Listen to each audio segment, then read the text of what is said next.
Hello everybody, how you all doing tonight? My name is KG Prestige and welcome everyone back again to another exciting edition of the PokePod World Podcast. As I was doing this intro, it seems that somebody decided to go and subscribe to the channel. Once again, massive thanks to Dill Pickle for the resubscription. I absolutely appreciate it. Subscribe for 15 months. That is dedication there, buddy. I absolutely love it so very much. The fact that you're saying e-call is very concerning, man, and I don't like hearing that. Let me double check on that. Okay, you scared me. Oh, good lord. Every time I see e-call written in the chat somewhere, my heart just stops, alright? It just fumbles. It doesn't want to do anything no more. It's like because I hate when these kind of things happen, because you always want to make sure a stream goes properly. So we need e-call 2 from TSS. We need to make sure that doesn't happen again. If you guys want e-call, Tasso recently just had his e-call shenanigans not too long ago, a couple of weeks back, from one of his sessions of the Tasso cast. So I guess there is e-call there if you're not playing. Yeah, that's the one thing that unfortunately stays stuck on my side. Either A, it's the PokePod curse, where it's like all the content that we want to talk about gets released literally the day after, or B, e-call. I can't go a day without thinking about those two, because it's always seemingly the thing that stays connected with this show, man. And you know what? I'm perfectly fine with it. At the end of the day, it's still great. I'm just happy you guys are here, for another week. Thank you once again for your massive amount of love and support. We absolutely appreciate it.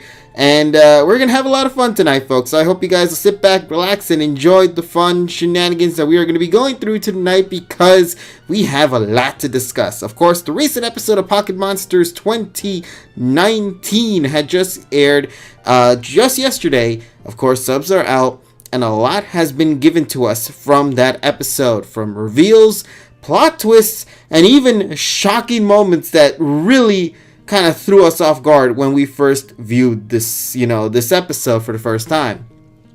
And of course, aside from that, we're also going to be doing our best to talk about just other shenanigans as well. And we hope you guys will enjoy that for whatever it is. So, once again, let me go and hop into the call right now with my pal, and we're going to get this party started. So let's get at it. Boop. You hear there, buddy? Once again, it seems... Okay, Discord. I don't know, it's just me, but Discord seems to have a thing where it just does not like being connected to Discord whenever I stream. Normally when I'm in a call, I can hear you fine, but when I'm not in a call... Hold on, let me do this real quick. Okay. No, I still cannot hear you guys. Wow, I'm baffled. Like, they're talking... You know what? This is once again, this dumb luck of, oh, hey, the audio is playing somewhere else. I don't really know what's going on there. No, what's happening... Okay, there we go. Here, see, that's what happens. See, that's what happens when Discord switched from Go to Rust. They rusted out the fucking voice chat. You know what I had to do? I had to go to default and then go back to the regular setting. And then you're back here. Yeah, because I have to say, I was just on Discord. It was like, no freaking way. I was just in a freaking one-on-one call. Discord of 2020, Keck W. Yeah, that's why. Rust. That's why. Fucking, yeah, Discord is using Rust now instead of Go. Alright. Sounds like my life.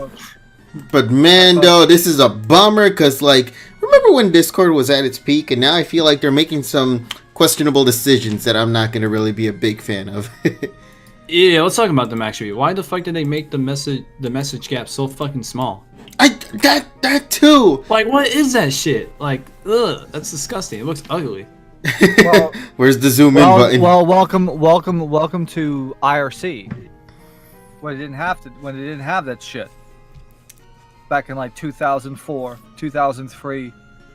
We have technology. How are we regressing here? No, it's called not having an annoying line anymore. Damn. Well, to me, we may have technology, but we don't have the right brains behind it.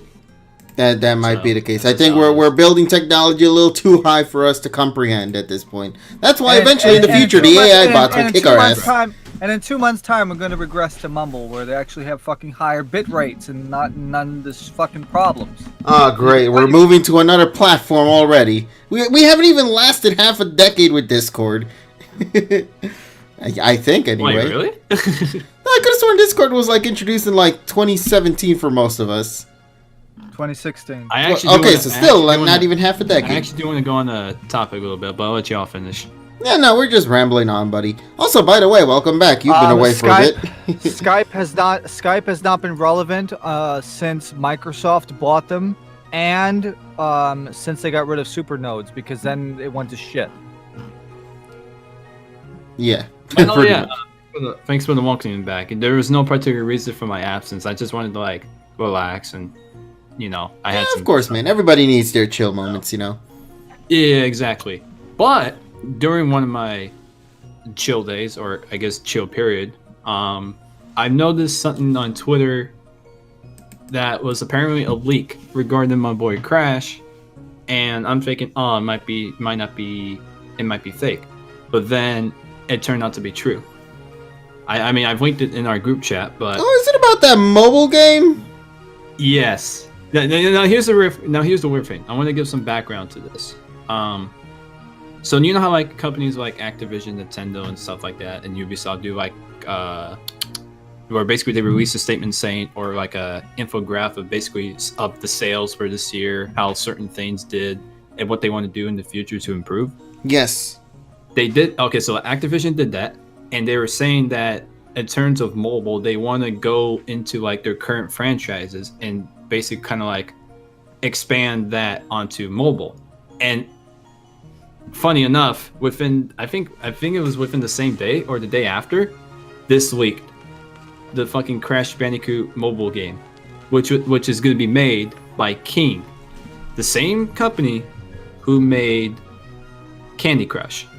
Oh, okay. So we know it's going to be in bad hands, I guess.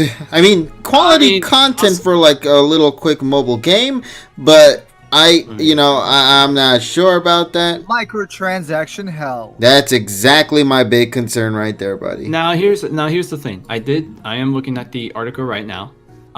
Basically, how do I describe this? Basically, the mobile game, from what I've seen from the screenshots and the info, it's a mixture of Temple Run plus those same games where you're on a plot of land and you build your base and you grow your base. Oh, so it's basically like it's basically like fucking Farmville and fucking Temple Run. Yeah, Farmville and Temple Run had a baby, and this is what came out of it. So, Crash. Actually, those two had sex with a Bandicoot. They had a three-way, and that's what it is. Yeah, it's a nice, good old threesome. I do like the way that Crash looks, and the other characters look like they're NST, not rip-offs, but like they're the same exact character art from NST. It's just Crash is actually different. So, for those of you that are probably wondering how I feel about it, I mean, I don't hate it, but it's a little weird because you don't expect Crash to be on mobile of all things. You expect him to be on console. To be fair, we said the same thing about Mario, and look how he turned out. You got like but with Mario, I feel like it's different because he can actually make that work. But with Crash, however, I feel like he's more of a console type of thing, exclusive type of thing. Yeah, I get what you mean. It's just that at the end of the day, the thing is, mobile games make money, man. That's just how life is. Mobile games make quick bucks, and that's what they want. They want to get a crash grab. That's why you saw like Sega and Bandai Namco going all out and creating Jordan. It's more real. mobile studios. Yeah, because they know this sort of thing sells, man. That's just how it is. you go to Japan and you see I see like 90% of the people, 90% of the people on their phones and they're playing fucking games. Like I said, I saw that one guy playing on fucking 4 iPhones, some action RPG game. I don't even know what the hell it is, but he had fucking 4 phones stacked across his arm while he was sitting down on the fucking Keisei line. Hey, you don't have to call me out like that. I'm just playing Dragalia, man. Damn. Yeah, but everyone does that, so that's nothing special. I guess. But no, I just want to wrap up before we introduce the other two that just came in. It's mixed spots for me. I mean, Crash looks good as always, but I just wonder how King. This is before Dragalia. Yeah, I wonder how King is actually going to handle this game. Like, are they gonna handle it good? Are they gonna handle it bad? Is the game itself going to be good? I don't know. I'm just gonna wait for more information. But it looks sort of promising. Like, I can't wait to see it, because obviously I'm gonna play it because it's my boy. I can't, not play him. But I'm just waiting for more information before I really give out like a full 110% feeling on whether I think this game's going to do good or bad. But from the looks of it, it's an interesting concept and a new step for the franchise to take. Also, I believe they still mentioned they're still coming out with a console game anyway, so this isn't really going to hurt them. I think that's going to be a PS5 launch title. Okay, so you're not the only one who thinks that. I personally think that too. Yeah, I feel like Crash is...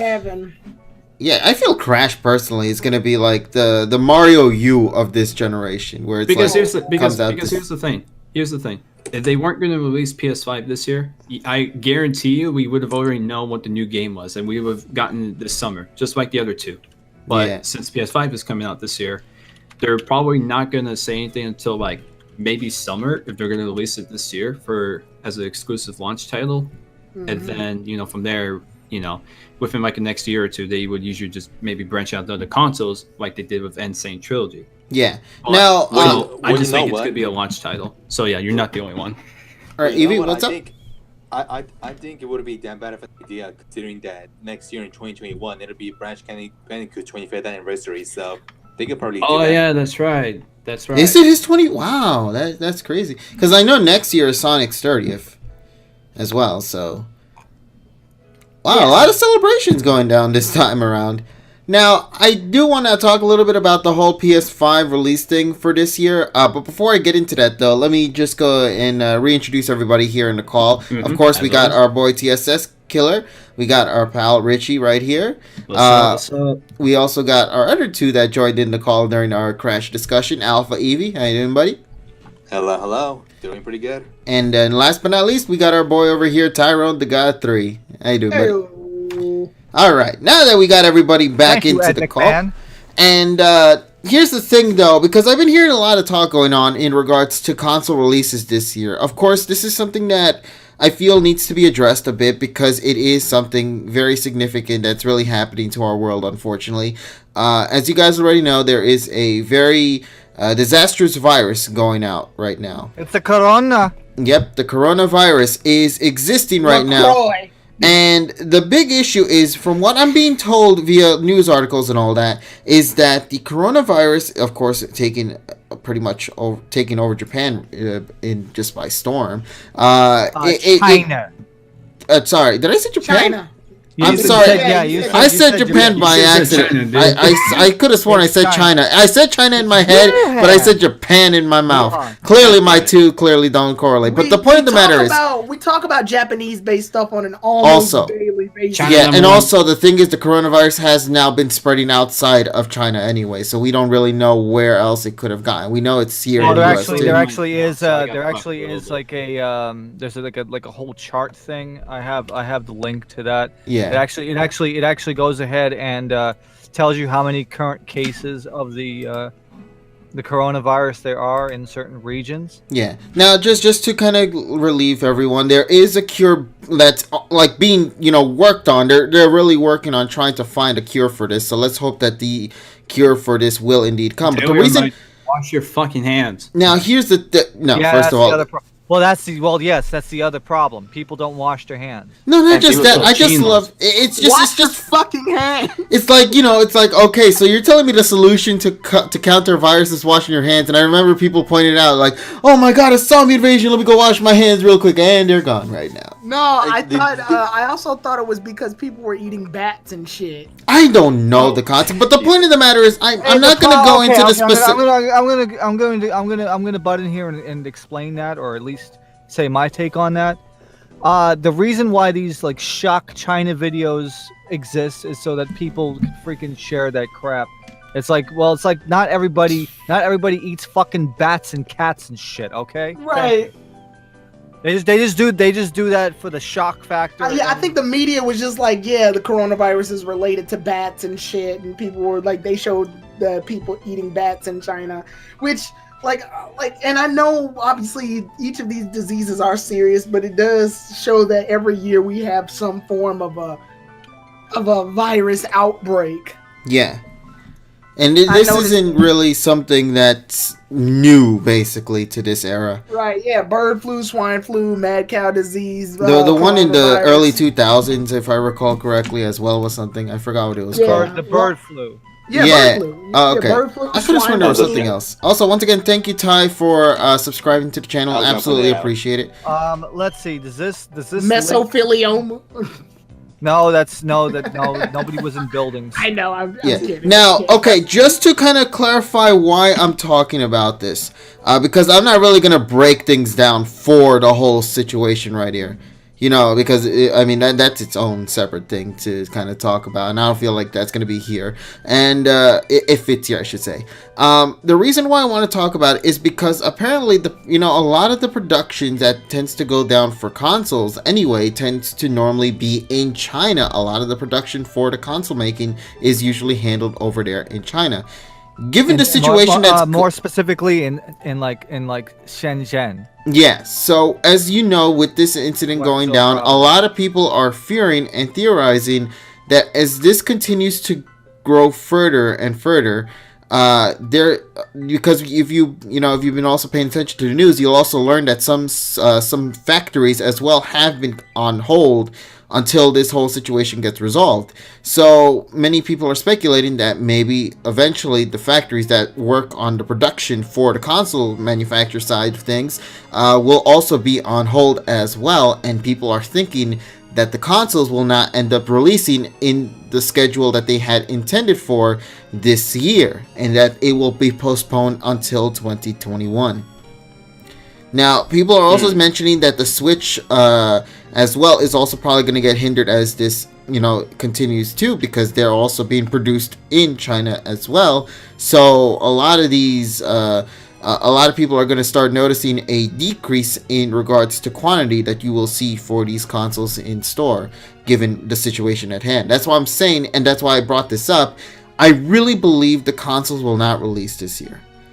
I feel like they had initially planned to, but if this situation gets any worse, I feel like this will eventually have to put them on hold until sometime into 2021. I personally don't think so, because I think what's going to happen is since China is on a lockdown right now and they have freaking sophisticated body tracking technology and all of the major the major US entry points are being screened, it'll probably get better in the next couple of months. Also, yeah, to add on to that, Apple themselves said that, I think this month or next month, TSS could probably correct me on that, but they said at some point they will resume production of, making the new iPhones. So, so they're going to go full speed ahead of what they want to do this year, as per usual. Yeah, I mean, the incubation period is usually about 2 weeks, and that's why you have about 100 and something people, 135 people on that cruise ship that's docked in Yokohama right now. They're being quarantined for 2 weeks, because as soon as the incubation period is done, then that's it.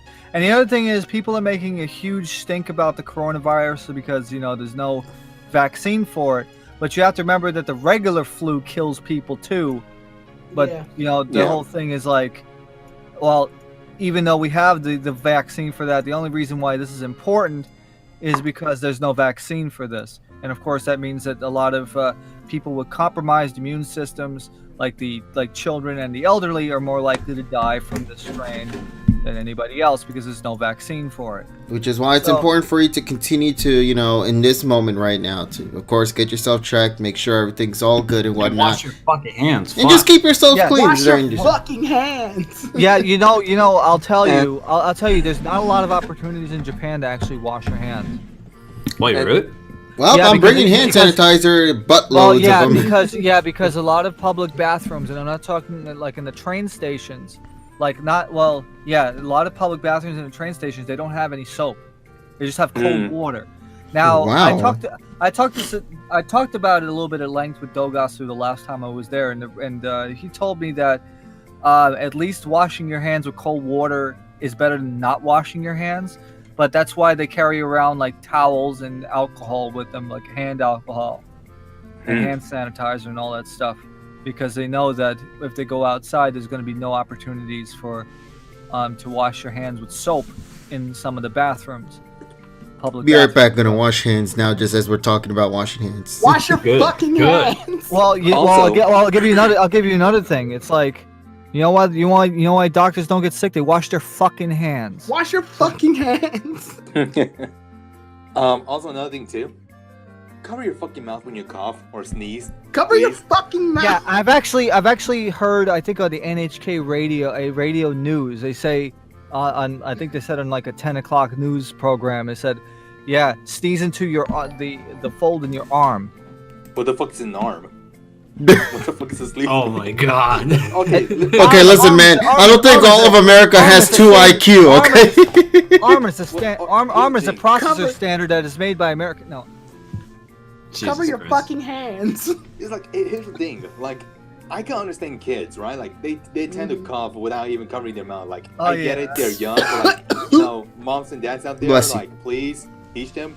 But at the same time, there are some adults out there that don't even know how to cover the fucking mouth when they cough. Especially when you hear one of those nasty coughs out there. It's like, oh god. It sounds like you know. It's like, yeah, that sounds healthy. Yeah, don't. Yeah, that sounds healthy. I'm just gonna try not to breathe for like the next few seconds. Thank you. Oh, okay. So I'm not the only one who just holds my breath for like 10 seconds and then like go. Good. Hold that shit. When I get to the corner of the street, like, God, Lord, man. I don't want to catch any of that. Exactly. I want to live. as I'm choking from not, taking any air at all, or just dying of that. But Jesus Christ, man, so please take good care of yourselves. And anyway, wash your fucking hands. In more positive news, how you guys all doing in the chat? Hope you guys are all having a wonderful night. I know we brought in some sappy news and whatnot, but I just want you guys to, of course, we love to inform everybody to be, on the safe side of things, because at the end of the day, your lives do indeed matter. Oh, yeah, that's right. I should probably do that. Yeah, wash your hands before you eat. Yes. All the fucking time. Also, you want to talk about being alive? Let's give a shout out to a show that's been around for 80 years now, and I'm talking about Tom and Jerry. Tom and Jerry, yes. Tom and Jerry. What, they're like 100 years old now or something? 80. You just said it was 80. Are you kidding me, dude? And I thought I was the one that doesn't pay attention. 1940, the year after the Big Chungus. No. That was 1938. Exactly, Del Pico. Howdy, bitch. 80 years of howdy, bitch. I always loved that video so much. It's one of the best, memeable vids I've seen from a long, long time. But anyway, guys, so, of course, now that we got all that out of the way, I believe, what's been going on in the gaming world? I'm kind of curious about this, because I haven't really heard much about from this week, personally. Well, there's an exciting announcement in the Mr. FPGA saga. All right, take it away, buddy. I'm gonna go wash my hands again. Right. The wonderful FPGA programmer Joe Tego has posted a few videos on his Twitter in the last couple of days, and he is working on the CPS 1 core for Mr. That means he's working right now on Daimakai Muda, which is Ghouls and Ghosts, and you can see a couple of his test videos. And today he has sound working, except it's running a little bit too fast. But that means the Mr. core for CPS 1 is well on its way, and I'm very excited because that means that people will finally be able to play. I keep saying Super Ghouls and Ghosts. That's Chomakai Muda, not Daimakai Muda. And then you can also have Final Fight, and then eventually Street Fighter 2, among other shit. So it's gonna be a great time, and can't wait for that. It's beautiful. I love the Mr. project, and now we're finally gonna see some CPS 1 in the next hopefully few months, and can't wait because all of the arcade cores on the Mr. beautiful, accurate representations of real hardware. And I can't wait to try it. So, nice. Yes. So anything else? Anybody else has any news from the?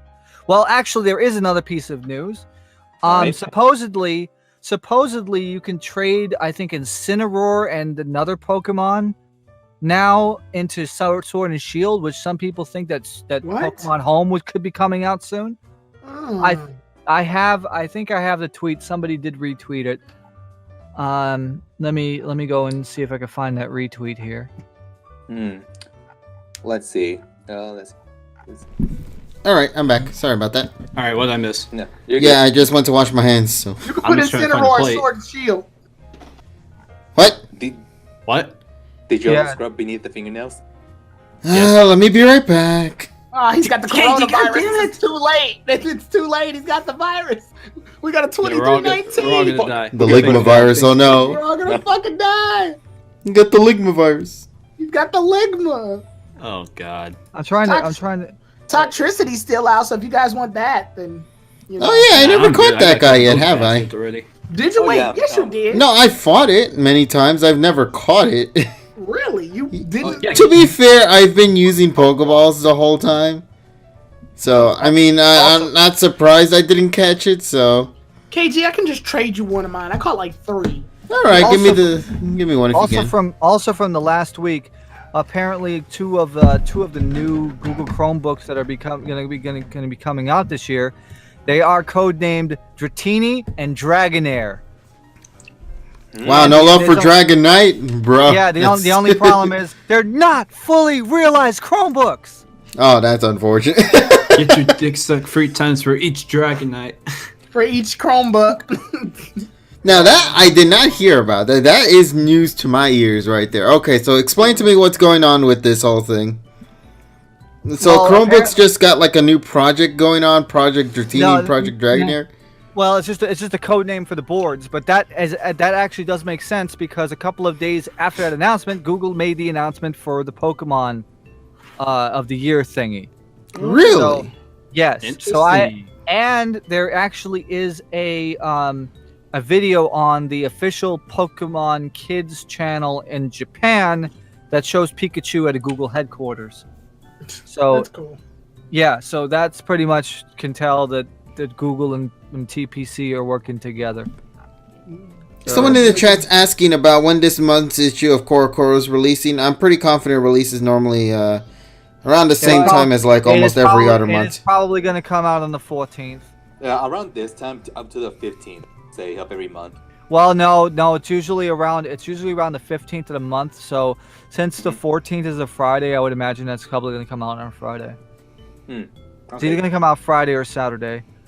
The wonderful people that somehow have jobs at fucking magazine places, they'll start to leak it like in a couple of days. Yeah, starting tomorrow, basically.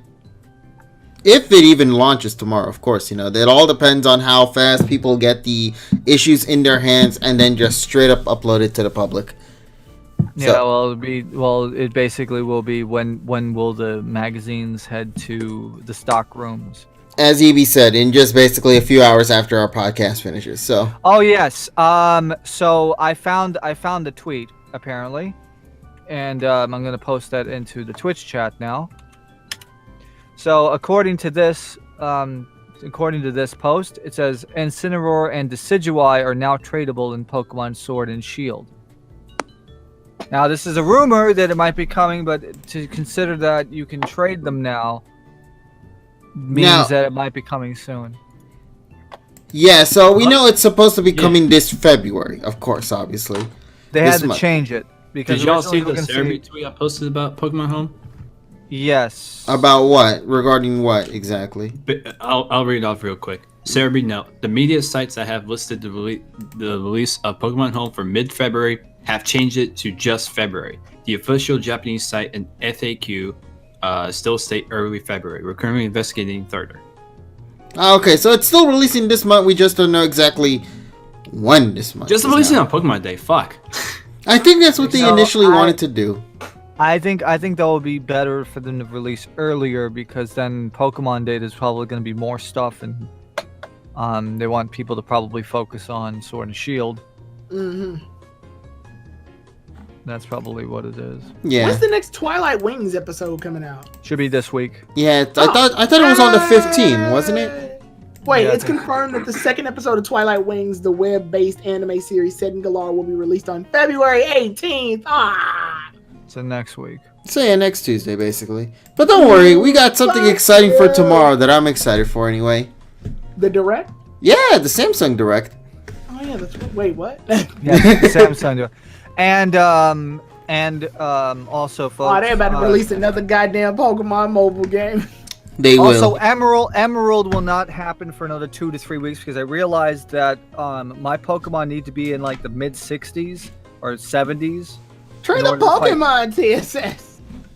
Well, here's the problem. I don't know where to grind. Where it's not going to take fucking 12 and a half hours. It's probably going to take about 12 and a half hours to get me all those levels. I usually hit Victory Road up. Oh yeah, but the problem is the levels are kind of crap. They're only about 38.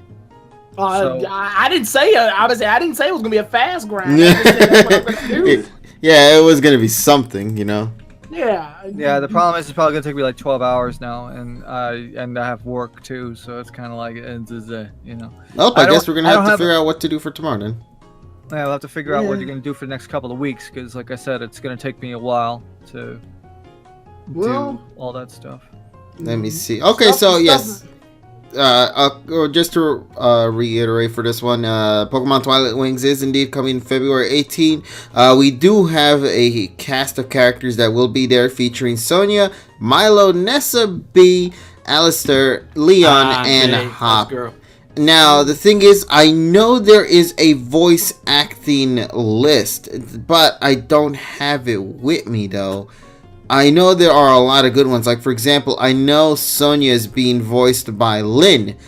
And I'm very happy about that decision right there. I think this is going to be a pretty great cast right here. The sad part about it is they're only going to be there for roughly 5 to 8 minutes for all we know. You know what I mean? Short. You have to say it's a short series. Yeah, it's going to be a pretty short one. And overall, I'm still has the same voice actor as Aqua. Really now. Okay, that's actually pretty awesome there. So, yeah, you know, that's pretty much what's going down with this one. Twilight Wings, you know, we never really got to talk much about the first one in greater detail, but I think we're going to probably hold more on that when we get the second episode. Yeah, it's good. Go watch it. It's basically, you wish this was a movie, but they made it into a 5-minute short, man. It's weirdly the best thing Pokemon's ever produced anime-wise. Since...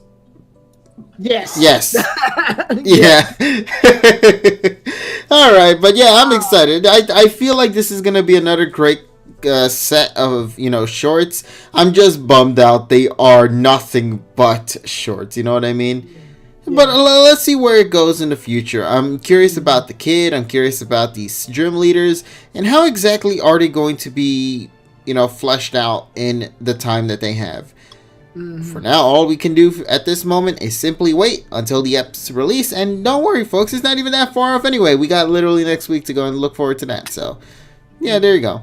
Now, with that said, though, there is, let me see if I could recall. There was another thing that happened this week for Pokemon. I got news. Oh, we're doing Pokemon still. Okay, go ahead. Well, actually, go and check on that.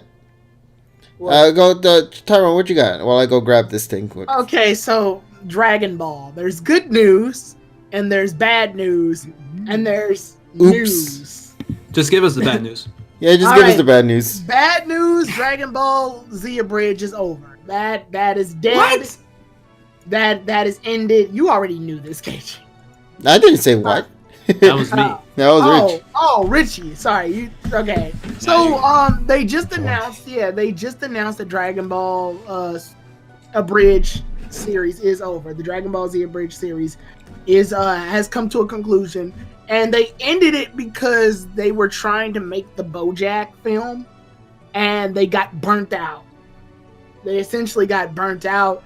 They felt the ending hit around the time that the Cell Saga ended, which that's ironic because that, to me, that's like the way Dragon Ball Z should have ended. I'm not saying that's fact. That's not fact. There was no rumor, because a lot of people say, oh, Dragon Ball Z was supposed to end at the Cell Saga, but people kept pressuring Toriyama. That's not true. That's false. That's false information. There was no confirmation of that at all. However, narratively, the best ending for Dragon Ball Z is when Cell dies and Trunks kills 17, 18, and Imperfect Cell as an epilogue episode. Hence why it's called an epilogue episode. That is the definitive ending for Dragon Ball Z if you wanted to stop watching it story-wise. But that's not the ending. Obviously, they do the Majin Buu saga, then they do Dragon Ball Super, GT, all that other junk.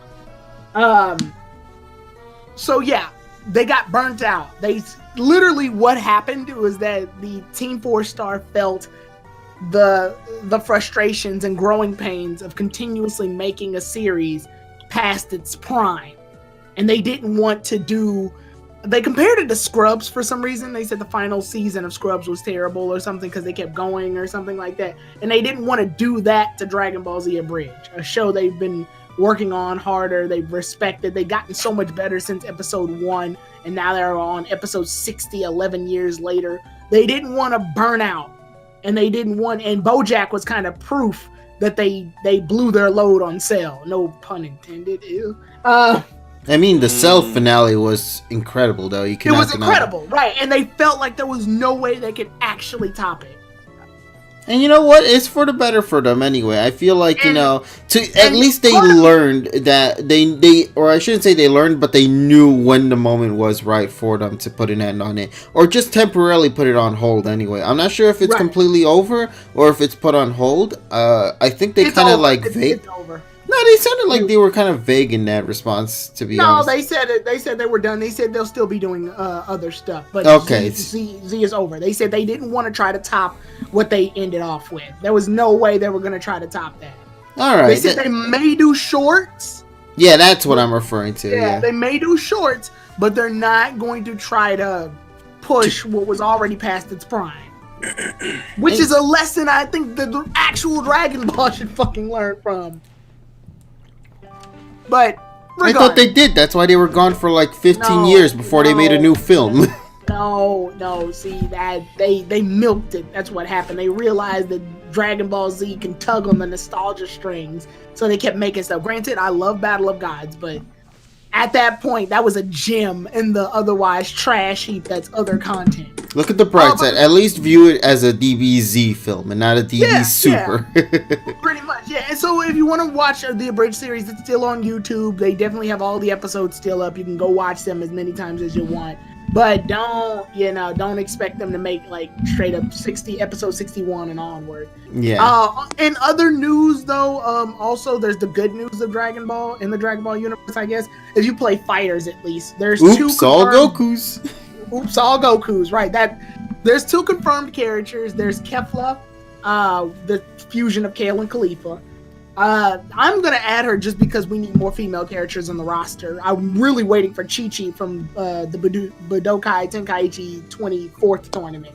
So basically teenage Chi-Chi. Yeah. I want her. That's who I really want, but we don't know if she's confirmed yet. Young Chi-Chi. And then... Chi-Chi. Yeah, Toon Chi-Chi, yeah. Yeah, keep that up. We're going to get TOS. Breath of the Wild Chi-Chi. But also we get, and here's the news, not good or bad. To me, it's just whatever. We get Ultra Instinct Goku. Oops, all Goku. Yay, another form of Goku. How many Goku? Like, they even in the trailer for this, they even like point out how many Gokus they have. Yeah, let's count it down. There's normal state Goku. There's Super Saiyan Goku. There's Super Saiyan Blue Goku. There's GT Goku. There's Goku Dr. Black. Goku. Right? There's Toon Goku. Young Goku. But no, seriously, there's about 6 or 7 Gokus, counting the Ultra Instinct Goku. Yes, I know they all fight different or whatever, but that doesn't change the fact that they're all essentially just different forms of Goku. And that bugs me. And it's not even just the fact that it is Goku, it's this form of Goku, which is Ultra Instinct Goku. He's a really powerful character, so I don't think there's any way to introduce him without making him OP. OP to the point where you can't put him in tournament. Because Dragon Ball...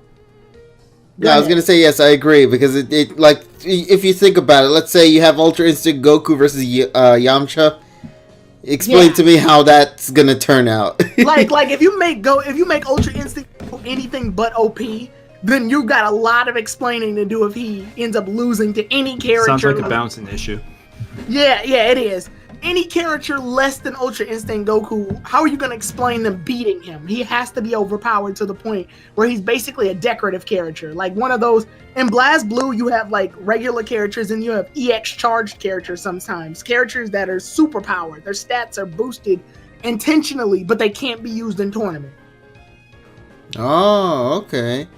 So I feel like he should be like that. I don't think that he needs to. Either that's that a slot waste right there, then, if that's to be the case. Yeah, pretty much. Either that or what they should do is, I can't believe I'm gonna talk about fucking One Punch Man in this. That's what I was gonna say. The Saitama bullshit, right? Yeah, where Saitama has a gimmick where if you pick him as a character in a 3v3 fight, there's a meter that shows up on the bottom side of the screen.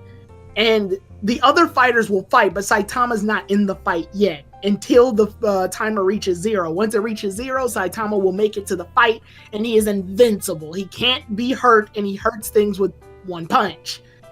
It's stupid. It's stupid as hell. Because but it stays true to his character, though. Yeah, it's true to his character, obviously, but everyone's going to pick Saitama and just stall the game out until their Saitama show up. Or they could also make it the reverse, where Ultra Instinct Goku can be on the field, but he has a timer on him. And if you fail to defeat your opponents before the timer goes up, then he will get hurt, revert back to base, and you just gotta deal with it. Just like in the show, where he was about to finish Jiren off, but then he ended up getting his power stamped out. So that's my solution, but I doubt if they'll do either of those things. But yeah, that is the Dragon Ball news that we got. So you guys can keep going with the rest of the topics. That was pretty much what I wanted to really bring up, actually. Yeah. Because, like, for me, I'm really happy about the whole thing with, fighters getting another season pass, because honestly, it's a really good game. You know what I mean? So it's one of those games that I feel rightfully deserves to get some, love. And I think it's earning it. With that said, though, I just really feel like, was it really necessary to have so many different goddamn Gokus in this game? But I digress. Right. Not much to do other than just accept the fact that Goku's in there, and you're going to have to spend some good money on him. Yep. Alongside with the others. I mean, and the reason I'm not as upset as I should be is because in the end of the day, and this is the same reason I said for the buy-up thing. In the end of the day, they're DLC. If you don't want them, don't get them. Unless you paid for the season pass, and then you're then you're stuck with them. That's why I don't get season passes. I buy each character based on what I want. Smart man. Yeah, that way, because like I'm not obligated to have all the characters in my game. Like I frequently have a bunch of people come over who want to play, but that doesn't happen enough for me, so I'm satisfied just getting the characters I want. No sense in paying money for the characters that I don't care about. Yeah. So yeah, in the end of the day, if you don't like, and that goes for Byleth too, because I know she got a shitstorm during that reveal. If you don't want them, don't get them. No one's putting a gun up to your head saying get this character. Just get it for the music. Yeah. Yeah, exactly. Yeah, it'd be like I paid $5.99 for this amazing song, and for a bonus, I got this character alongside with it. So hey, win-win, right? That's how it was for me when I bought Joker. I got this amazing remix of Beneath the Mask. Joker. I believe it was what it was called. And then, of course, they were like, hey, look, free character too. Why the hell not, right? So you view it like that. If you can view it in the way that'll turn out in a positive light, then do so. Because it'll make things a hell of a lot easier for everybody. Because goddamn, the community sure loves to kind of take things and just rip it apart if it doesn't go in their favor. Entitled to shit. Pretty much. I mean, that's just how it is, buddy. And so I'm excited for all the new DLC fighters coming in soon, for fighters, and of course for Smash Brothers. And I'm excited for some of the new fighting games that are going to be coming out really soon, as well as you guys already know. Grand Blue Fantasy is having its Versus game come out. I believe it's already out. I'm not sure. I know it might be in Japan. Maybe that's where it's out right now. Oh yeah, Marvel vs. Capcom 2's coming back. Oh yeah, EVO 2020 is looking pretty exciting. And it's going to be the Dreamcast version because there's a lot of people. And it's going to be a lot of EVO doesn't have melee, so we finally need to move on. Well, yeah, because now that also means, folks, that you will not be able to buy the new Dreamcast HDMI mods because they're all going to be freaking scooped up by all the people wanting to play MVSC2. Yeah. Yep. The selection they got this year for EVO 2020 is actually pretty solid in my opinion. Smash Bros. Ultimate, Grand Blue Fantasy Versus, of course Marvel vs. Capcom 2. Let me see if I can remember off the top of my head. Tekken, I believe 7 is in there as well. Yeah, Fighters is there. Obviously. Fighters, yeah. You know, so a very good choice of games. And of course, they took out all the ones that I would say are pretty much trash and competitive. For example, we're not seeing Marvel vs. Capcom Infinite. Thank goodness. You know, so they got taken off the list in 2018. Yeah, I know. They took that shit out. I'm just glad it never came back. because that was a bullshit game anyway. Yeah, because it was awful. Yeah. Exactly. We got the real Marvel vs. Capcom game. Yeah. Now I'm wondering why they are doing this though. Well, I would think maybe that means if they gauge the popularity, maybe they'll actually re-release MVSC2. Yeah, or maybe probably do like a widescreen support kind of thing. Yeah, like a remaster version because well, for some people, I think they say that the Dreamcast version's actually better than the CPS2 version because it has a lot of extra features. Although they say that it's even better than the Naomi version too, which Naomi is the same hardware as the Dreamcast essentially. Mm-hmm. So yeah, be interesting. So maybe we'll see maybe a Switch remaster or like a download in like PS4, Xbox One. Yeah, I expect it to just be a digital game. I don't expect it to get a physical release. Yeah, it'll be fine. I mean, there's a lot of fighting games that get if they port the Dreamcast version, I think that'll be nice, and then they add little extra things like online play. That'll be good. Oh, this is going to be the new wave of porting Dreamcast games to other consoles because I believe Sega mentioned they wanted to like port Dreamcast games to the Nintendo Switch, and they said it's been going smoothly at the time, but we never really seen any progression on that. The only problem is if we're gonna get Crazy Taxi 1 and 2, they're not gonna have the original music, and that's gonna suck. Why is that? Is it licensed, I assume? Yeah, because obviously you have Offspring in Crazy Taxi, and Crazy Taxi is not Crazy Taxi without Offspring. Not that yeah. You don't, because the re-release on Steam in 2011 doesn't have that. Oh wow, that's unfortunate. Now, of course, with that said, the only thing I'm really excited is to see finally Sonic Adventure and Adventure 2 on the Switch. Dude, that would be great to take that shit on the go. Hell to the goddamn yes. Well, at least that good thing is that the Raycast emulator. Well, now it's called the Flycast emulator. You can see that people are. With modern hardware, they're upscaling it to like 4K, and it looks good. Mm-hmm. So, we're in that echelon now where emulation for Dreamcast has come leaps and bounds. Even you could play Dreamcast on the Raspberry Pi 4, even though it won't run at full frame rate, it's still playable. Nice. So we're getting there. We're getting there, but. I mean, the fact that we got Yoshi's Island finally working on an emulator is my dream finally come true, man. Because Yoshi's Island is that one game that never really works properly in anything, given the super chip that it has on it, or whatever the chip. That's not true. I mean, the Super FX 2. I mean, the Super FX 2, I would say started to work around 2010. No, I'm talking about like legally. Because, if you think about it, for example, what was it, the Super Nintendo Mini we got?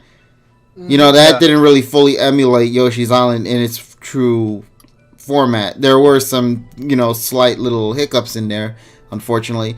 But the Switch version, actually, with the Nintendo Switch Online, feels right on point. It doesn't have the hiccups that the Super Nintendo Mini had. Well, the thing is, though, you have to remember that's a Tegra X1 versus an A31 all winner. That's what I'm saying. I'm just glad we finally got Yoshi's Island legally working properly instead of like porting the goddamn GBA port. Yeah, or using like SNES 9X. Yeah. The days are slowly approaching. And speaking about days, yeah, somebody's brought this up in the chat. Ty, the Sonic movie's coming out this week. Oh shit, that's right. That's right. Yes. I don't know when and where I'm gonna see it. Maybe I'll catch it Friday night. I don't know. Maybe I I'll go might watch it Sunday. I think probably. What do y'all mean? I thought y'all were gonna watch it with Polly. She hasn't said anything since then. They didn't set that in stone. It was not. It was never set in stone. So we don't know. I'm not surprised, but come on. Yeah, don't be surprised on that one, buddy. I'm going. Well, and also, it's also gonna be cold as fuck this weekend. So. Oh yeah. Damn. I mean, when hasn't it been though? That's the real question. When hasn't it been? No, it's been a pretty warm winter. But the thing is, though, I'm not going out. No, it hasn't been a warm winter. I've been cold as hell during every day.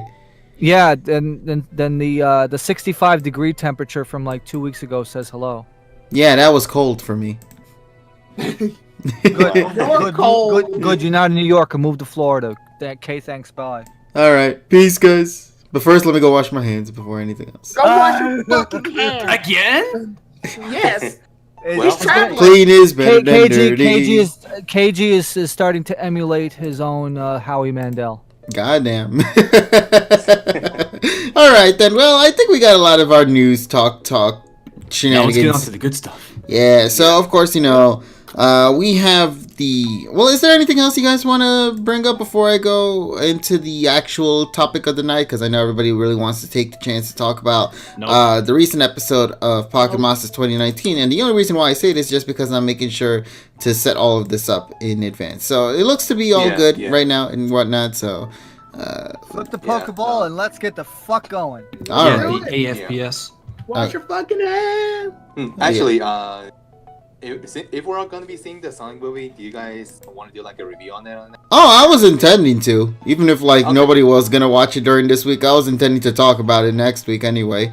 But I'm glad everybody's trying to get the chance to watch the film during this week, if possible, of course, Yeah, I don't have classes on Friday for this semester, so I'll see if I could catch a showing by then. Alrighty. This week. I know this week's going to be pretty busy. I mean, for Friday, maybe the Sonic film, and then, of course, Saturday we have the Crunchyroll Awards show, and I can't wait to see Demon Slayer pretty much take the entire goddamn thing.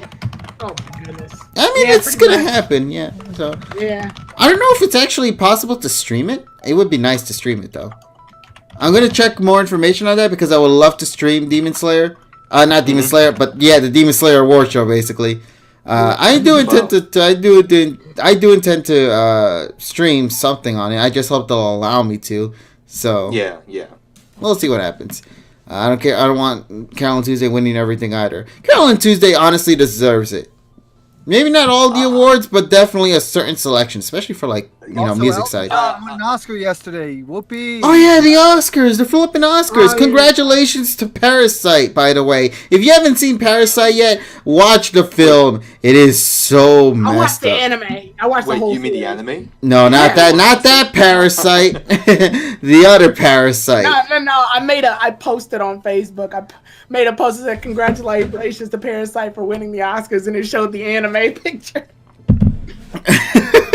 Who would have thought animation would finally win the Best Picture award? Right. No, but yeah, so honestly though, if you guys ever get the chance, please watch Parasite. It is worthy of being, the winner of Best Picture for this year. Also, by the way, congratulations for it being the film that actually destroyed the whole layout of English Japanese film. I thought it was Korea. Yeah, it is Korean film. Korean. Yeah, but of course, people are mixing up with the Parasite Japanese manga/anime that exists there. Damn it. And also, I believe it's also a live action as well they have in Japan. I don't know on that part. I do know that there is, of course, the anime and the manga itself, but I don't know about the live action. I could have sworn that exists. But yeah, I mean, to see a Korean movie actually win a U.S. award is just crazy, considering that, a lot of people in Asia are freaking watching all these South Korean dramas, and now to finally see that a movie whether it be a dub or a subtitle one, is actually getting more recognition. I'm liking that. I like that. You know, people are it also brought unwanted thoughts, unfortunately, because you can't have good things without people being a Debbie Downer about it. So, because it's like, oh, the international film won this type of award. It's like, yeah, that's the way it's always been. Yeah, film's a film. Well, apparently they never watched The French Connection. Yeah, exactly. All right then. Well, now that we got that, I got nothing else. All right, ready to begin the episode review then, folks? PMCO, let's go. Alrighty then, let us begin our adventure into the discussion for this week's episode of Pocket Monsters 2019. This episode, of course, being a very significant episode for a lot of fans out there, given that this one was the beginning of what could be Ash's setup for his adventure in the PM 2019 series. This episode, titled Dynamax Battle, Dande, the greatest of them all, or Dande, otherwise known as Leon. Now, this episode focuses a lot around the concept being of the Pokemon World Championship, a tournament that decides the best Pokemon trainer within the Pokemon world. So, given that this was happening, the professor, Sakuragi, gives both Ash and Go tickets to go and watch the finals of the event, and from there, this is where the story begins. Of course, we see a showdown between two famous legendary champions that have pretty much gotten the attention of millions of people, basically, because they grew up with these two anyway. The first one being of Lance, the winner of the Elite Four Cup in the Kanto region, and then, of course, Leon, whose undefeated record in the Galar region just continues to keep on growing. So, now that I got the little mini summary out of the way, let us begin our talk for this episode, and I want to just kick things off by saying, ready to rumble. This was such a good setup episode. Oh my god, I love the setup in this episode. It was phenomenal. No, fuck the setup. That music can Slade. Oh, dude. Okay, I will say something right now because I did have a bit of criticism for one track in particular because it was one of my favorite songs. It's in fact my favorite song from the Sword and Shield games, being of the Gym Leader Battle song. I wasn't really vibing with that song when I first listened to it, but it ended up being one of those songs that the more I listened to, it slowly, gradually got a little bit better. Of course, I noticed that the song isn't fully completed from what we heard so far. There are some parts missing from the track. Yeah. So I'm going to hold my full thoughts on it when, we get to talk about it later down the road. But for what it was, though, I really do think it did a good enough job for what it's trying to portray with the synth sounding and whatnot. And, yeah, just happy that Yuki Hayashi did a pretty good job on it.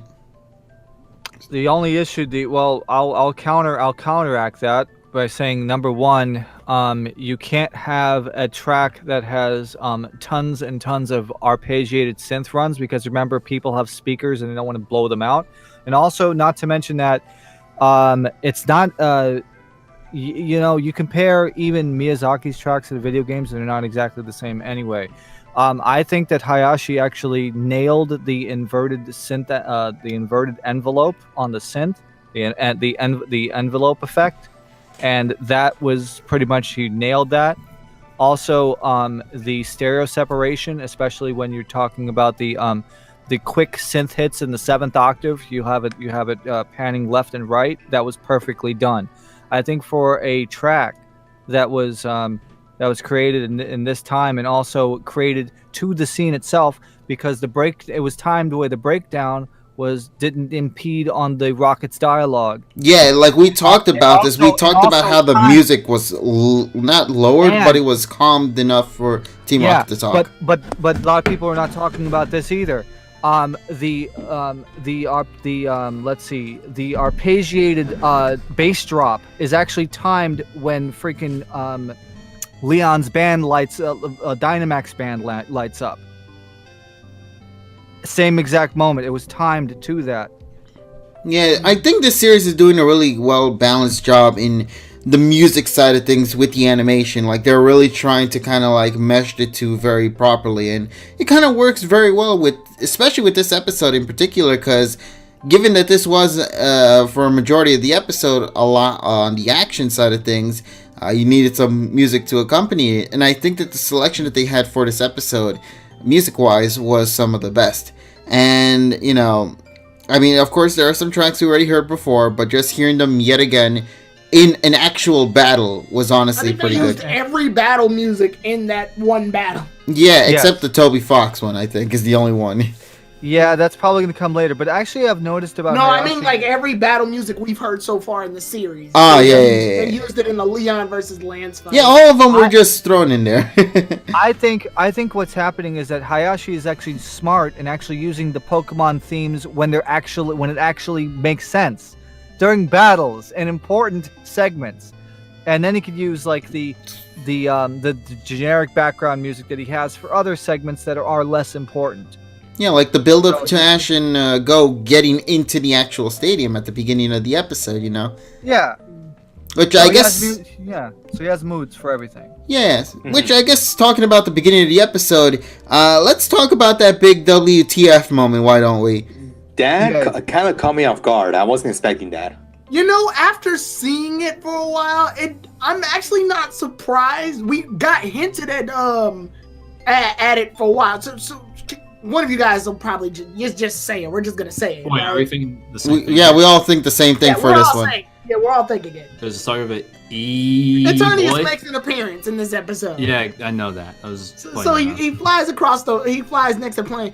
But and Evie, you're right. I was shocked when I first saw it, but after thinking about it for a while, Eternius has already been doing stuff. Yeah. Snorlax. Yep. Oh, right. Okay. Yeah, he causes. Yeah, Eternius causes Dynamaxing. So he was the one that triggered the Snorlax to randomly Gigantamax. Yes, so Ash and Go were already on a mission involving Eternius before Eternius made its debut. Once again, I love this job of giving us kind of mysteries in the beginning, and then suddenly the answer to it was just done here in this episode. Slow little build-ups to the moment. So they got news reports that Snorlax was growing quadruple its size, which is what Ash and the others went to go investigate. That means Eternius probably flew over there already. This is their second time in Galar. Yeah. Third? Wait, what? Wait, let me think. No. They had 3 episodes in Galar. 3 episodes. It's funny. No. You want to know what's funny though, TSS? Each of their Galar episodes are 2-parters so far. Yeah. So far. Which is good. Good. Yeah. Which I think makes a lot of sense because they still got to advertise Sword and Shield at some point. So, those have been the only episodes. Every other episode that involves a different region has usually been a one-off episode. Yeah, I'm very glad that they're at least putting priority over Galar to the other regions, because Galar, as we just mentioned, is a new region. So therefore, it's the one you want to put more focus on. It's foreign to Ash too, so exactly. And he even pointed out in the episode when they encountered Eternatus, they're like, "Wow, there are a lot of mysteries in the Galar region now, isn't there?" Yeah, and that gets him excited. So I do like the attention to detail there, and I like that. I feel like they're actually they're subliminally writing a plot and be interwoven into the otherwise mission-based episodes that have been happening. Quick question though, before we move on further. I thought the whole point about Eternatus was that it was stuck in an egg, and then the chairman Rose would take it out. I guess I'm not going to do that for the anime. It probably broke out shortly before the series started. Well, then again, the plots in the game are different. No. Yeah, because technically Leon isn't a champion yet. Oh, right, he's undefeated. He's just an undefeated trainer. He's a superstar trainer. But also undefeated too as well. So that's gonna be interesting. So he's slowly growing to become the Galar champion, but isn't exactly the champion. Yeah. Now I wonder if that's also gonna be a setup for Ash to kind of conquer against later in the series. Is it going to be like what they're going to try to replicate with the Alola region, where there's no official champion for the region yet, and they're going to have to go through tournaments of what's here? Don't know. We don't. Now, the reason why I say this is because one of the things that was really exciting for me with this episode was that they announced that the Pokemon World Championships is a universal thing. it's not just this one-off thing. They have multiple tournaments of this saga throughout the various regions. Hence why Lance was pretty much a winner from one of them beforehand. I forgot when they brought it up in the episode, but they did mention that the Pokemon World Championships is something that exists across, the various regions in the Pokemon world. So that to me is saying that this is probably what Ash is going to do. I really do believe Ash is not going to collect the badges this time around. I just think he's more so going to collect wins, as weird as that sound. And depending on how far he gets in rankings overall, that's what's going to lead him to the full unofficial finale of the Pokemon World Championship tournament. And I think Leon is probably going to be one of the competitors there, and that's when Ash and Leon are finally going to have their true battle, take place. Yeah, because the next episode he's going to get his ass whooped, but then he'll get redemption later. Yeah, and we already learned that in Ash's bio they state that Ash is to have a certain encounter with someone that's going to change his goal into becoming the strongest trainer in the world. And who other to kind of push that goal forward than Leon himself, so it only makes sense that this is how it's gonna go. Kukui 2.0. No, just kidding. Hey, listen, man. No, we can unfortunately there will never ever be another Ash versus Kukui fight in this entire generation.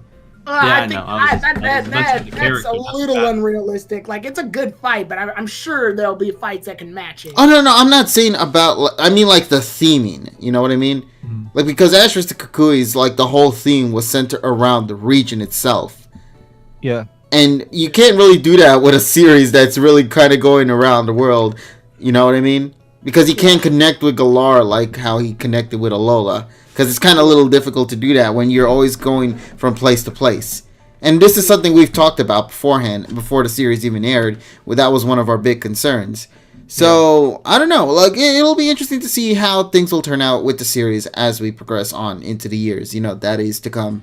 But I'm still expecting great fights. I'm not saying there's going to be no other grand fight out there. I'm just saying I feel like the magnitude that Ash vs. Kukui has had is something that I don't think can ever really be touched upon again. It was a deeply rooted battle. So. Exactly. The whole series was based on that finale, man. Hell, it even came included with a championship win. So I mean, there's so much at stake there. Now here with this one with Ash versus Leon, whenever that happens, it's going to be the championship and undefeated title at stake there. So there's slight differences here and there, but the point of the matter is I'm just excited for what's going to come. It's going to be exciting. This episode did a really solid job for me personally, and I cannot wait to see the new goal Ash is going to gain from this, as well as the new band he will get as well in this upcoming episode, because it was already pretty much spoiled in the preview. Hey, he's getting the Dynamax band, whatever it's called,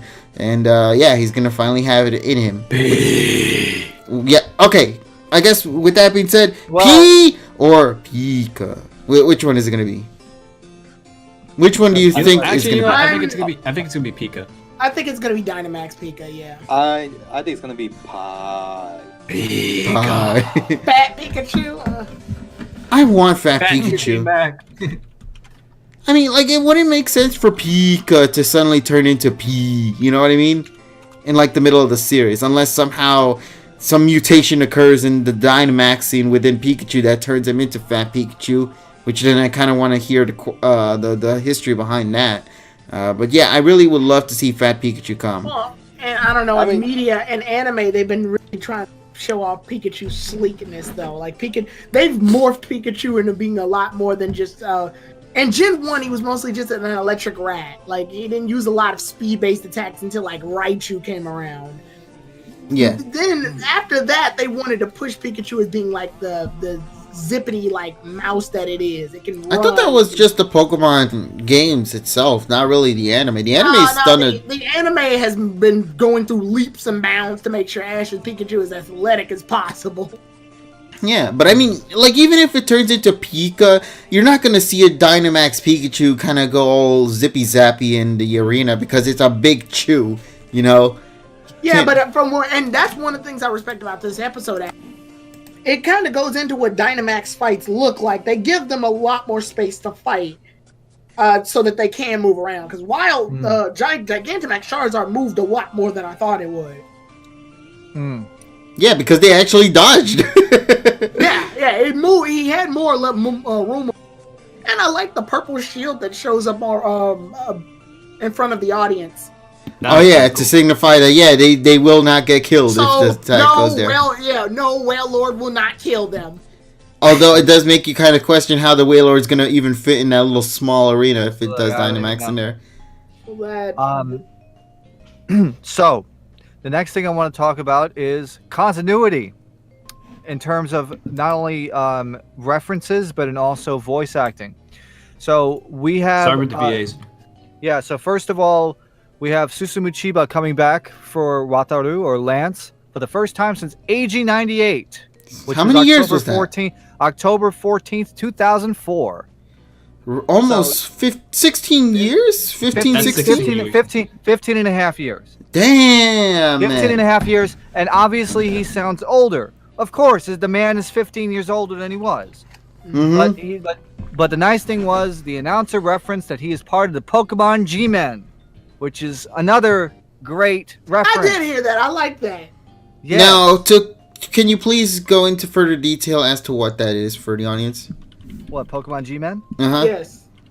Yeah, it's the group of the government agents that were that worked. They're mostly referenced in the manga, not really in the anime. But the Pokemon G-Men were like this kind of like government. These trainers working for the government. So is this also by any chance connected with Looker too? Or is Looker its own kind of thing? Police. It's international police. We're talking about the G-Men from the government. Pokemon. Yeah, we're talking about the big boys. Yeah, talking about the G-Men from like the manga. So for context, Lance would be like the SWAT team of Pokemon, where Looker would be more like the task force. Oh, okay. I mean, didn't we see Lance in action as a G-Man back in the Lugia arc? We also saw him do it again in the Advanced Generation. Yeah. Kyogre versus Groudon, AG 97. Yeah, he helped May, Max, and Brock distract Kyogre for a little. Yeah. Also, you're talking about Lance. I love the added lore that they made with Lance, because do you guys know what I'm referring to? Is it about Hammerlock? Hammerlock. Yeah. His outfit is inspired from. Yeah. He was actually inspired by Hammerlock, which is an easily digestible retcon. That I can deal with that. Which would explain his design change since the last time Ash got to see him, because it was kind of weird to see Steven Stone from AG and then XY. He's just a completely different character. At least with here, it's like more like they kind of explain what happened during the time he was away and what he has learned, because in here it was more like, hey, look, I love your region. I've been actually training in the Galar Dragon Gym, and I love the design of the costumes as well as the rich history that the design that I have on me is inspired by this world here, this region, and I thought that was a nice touch there. I'm gonna answer Jordan's question because he said Ash remembered him. Yes and no. It's very vague enough to where, yes, he did remember him before he even got announced, and then B, it's more like, it's Lance. I was saying it's Lance, so it could everybody knows. Yeah, everybody knows who Lance is on sight. Even debatably, people who never played Pokemon. To be fair, Ash didn't really know. Well, actually, no, I'm not sure, because it was also a little funny how Ash didn't know about the whole Pokemon World Championship, and I thought that was a little odd. Yeah. So what Inconsistency. It is, I think what people are probably going to be most upset about is that Ash and Lance don't interact, because that's what they were really waiting. Oh, come on, you entitled fucks. Yet. The whole key but they wanted this episode though. Like it wasn't gonna happen. Because he was in mid battle. But Lance sort of disappears, I think, after the fight. Yeah, immediately, he just evaporates, because the second he leaves, that Dreadnought comes in and starts wrecking havoc to the arena, and I'm like, wow, this man left fast. So hopefully Lance is still in the next episode? I don't think he's in the VAs though, is he? I'm gonna say, is he? Oh, so yeah, that might be it then. Yeah. Like they wanted the same type of interaction he had with Claire, oddly, in Best Wishes. Like it's so weird that Best Wishes of all things is the one series where Ash was like, "Hey, I remember you, Claire," and they referenced the gym stuff and the whole Blackthorn City crisis and stuff. Oh wait. Sorry to interrupt. I was just reading the chat. Continue. Oh no, it's just so funny that's the series where Ash's last real interaction with an older character happened. Not counting Sun and Moon and Misty because it's fucking Misty. But. Yeah. And we have an Osamatsu-san VA reunion. We have Sakuragi voiced by Karamatsu, and Dande being Dande or Leon being voiced by Jushimatsu. Yeah, now I'm expecting somebody to get Jushimatsu's voice clips and just slap it onto Leon. Yeah, another thing that kind of bugs me, and I think it's bugging on Twitter. When Charizard used Thunder Punch and Ash were just sort of shocked that Charizard used Thunder Punch. Yeah, I was like, wait, you've seen it before, Ash. What the fuck? No. Here's my response, and I'm glad everybody on Twitter agreed with me.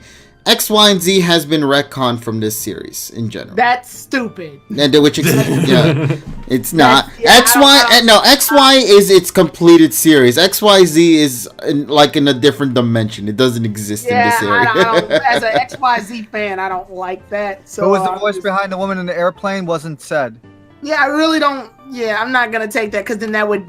I don't know. That would just completely diminish X, Y, and Z.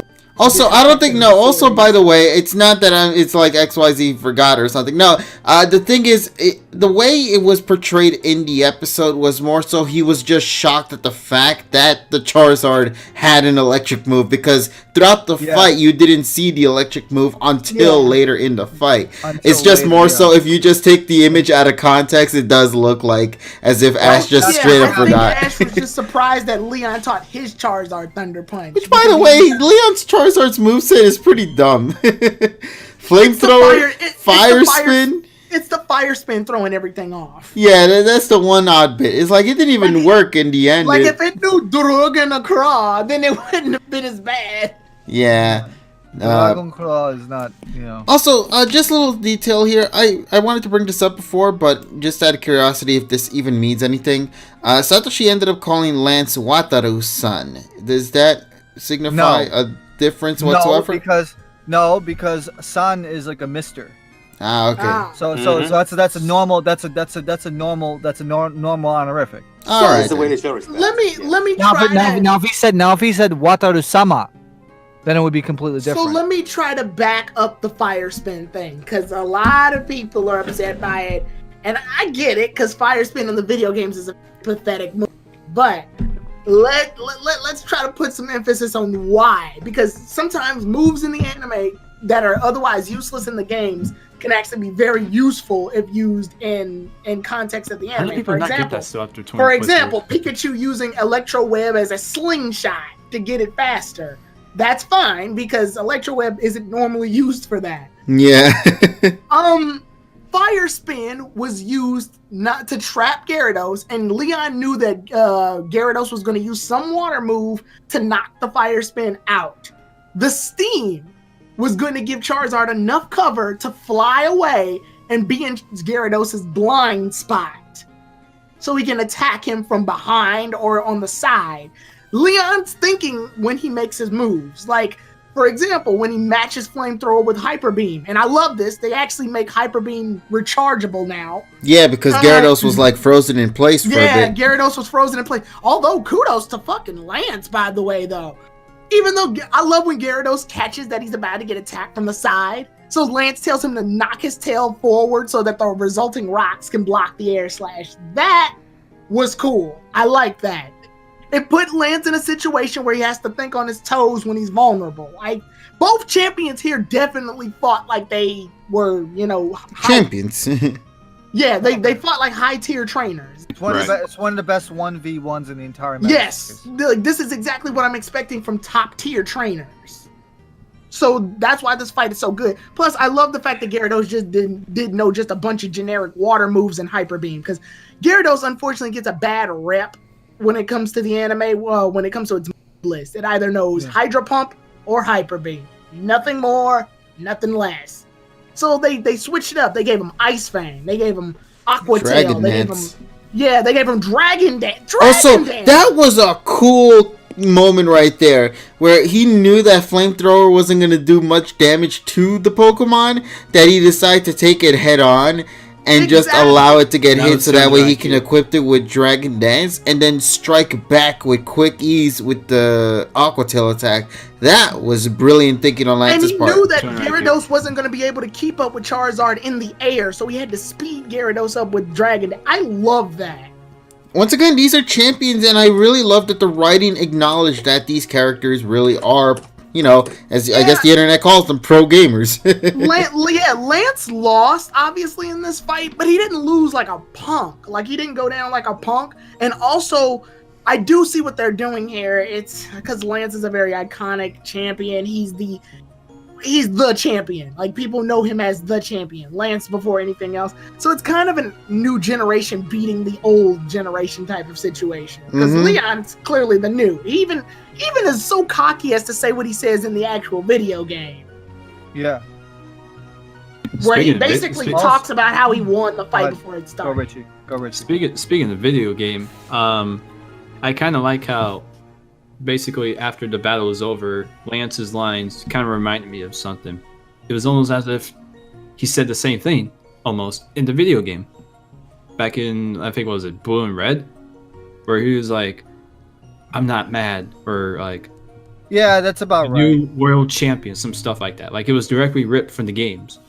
Yeah. So, and even Leon's also as well, if I recall correctly. Yeah, but Lance's, I feel like, is a little bit more iconic, nostalgic, and something I like to see, because we already knew Leon's gonna use this shit. But Leon using his line so recent that people probably just beat the game. Yeah, it's not a big deal. But Lance's is like, that means they had to dig. Dig. Yeah, I just like the continuity between the anime and the games when it comes to stuff like that. It really helps out with the identity of the show. I really enjoyed this fight though, especially during the Dynamax. That's some of Iwane's best work. Oh, Charizard looks so fucking good. I loved it. Oh, if we're talking about Iwane's best work though, let's talk about that Bellsprout, man. That Bellsprout was the dopest. Like, I love how they got a fluke Pokemon, but it became a boss. Yeah, but before that, we have to talk about the one specific segment while they were Dynamaxing, and it was like they get the Rockets get this idea of, we should get these Dynamax Pokemon, and then Musashi goes, oh yeah, I want one of those dice socks or giant socks, and it's like, that's it's like, then Kojo says, those are giant socks, right? And it's like, and then Nyauth goes, it's Dynamax.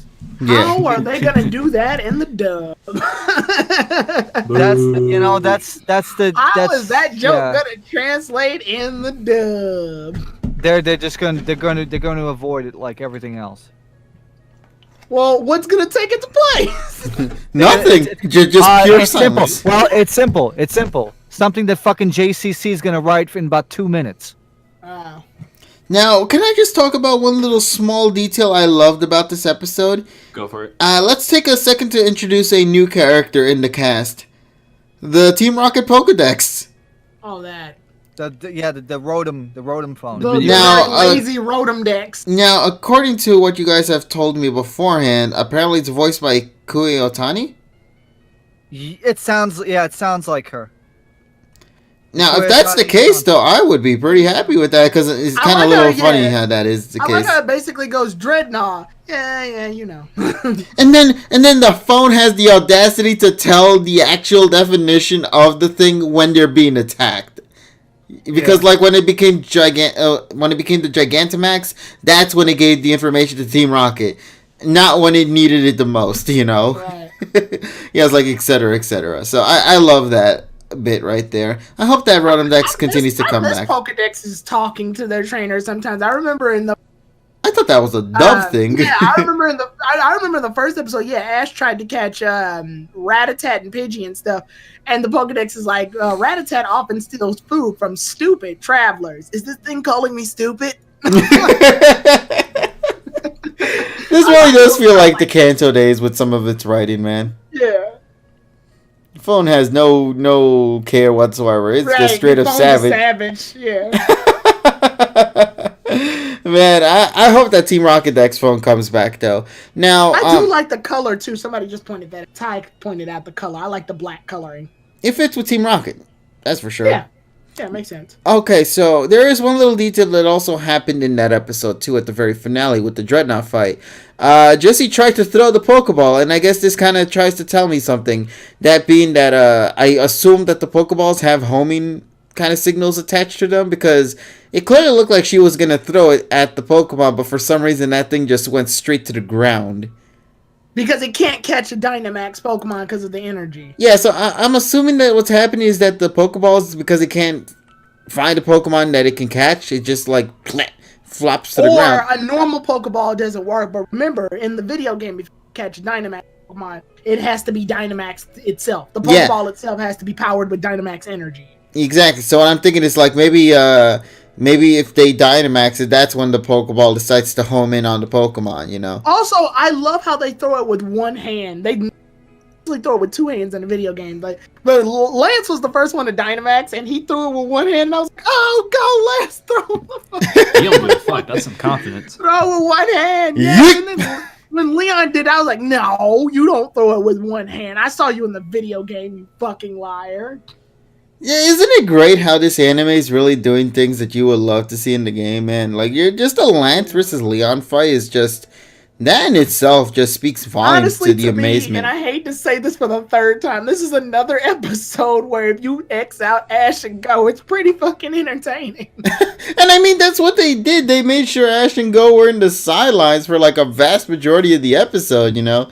I mean, good. Right. That was the point of the episode. I mean, and I know they're slowly etching them into the plot, but I think it's just very funny how like they got their piece at the beginning, so it doesn't. Yeah. So I think it's very funny how like the Koharu episode, and like I think.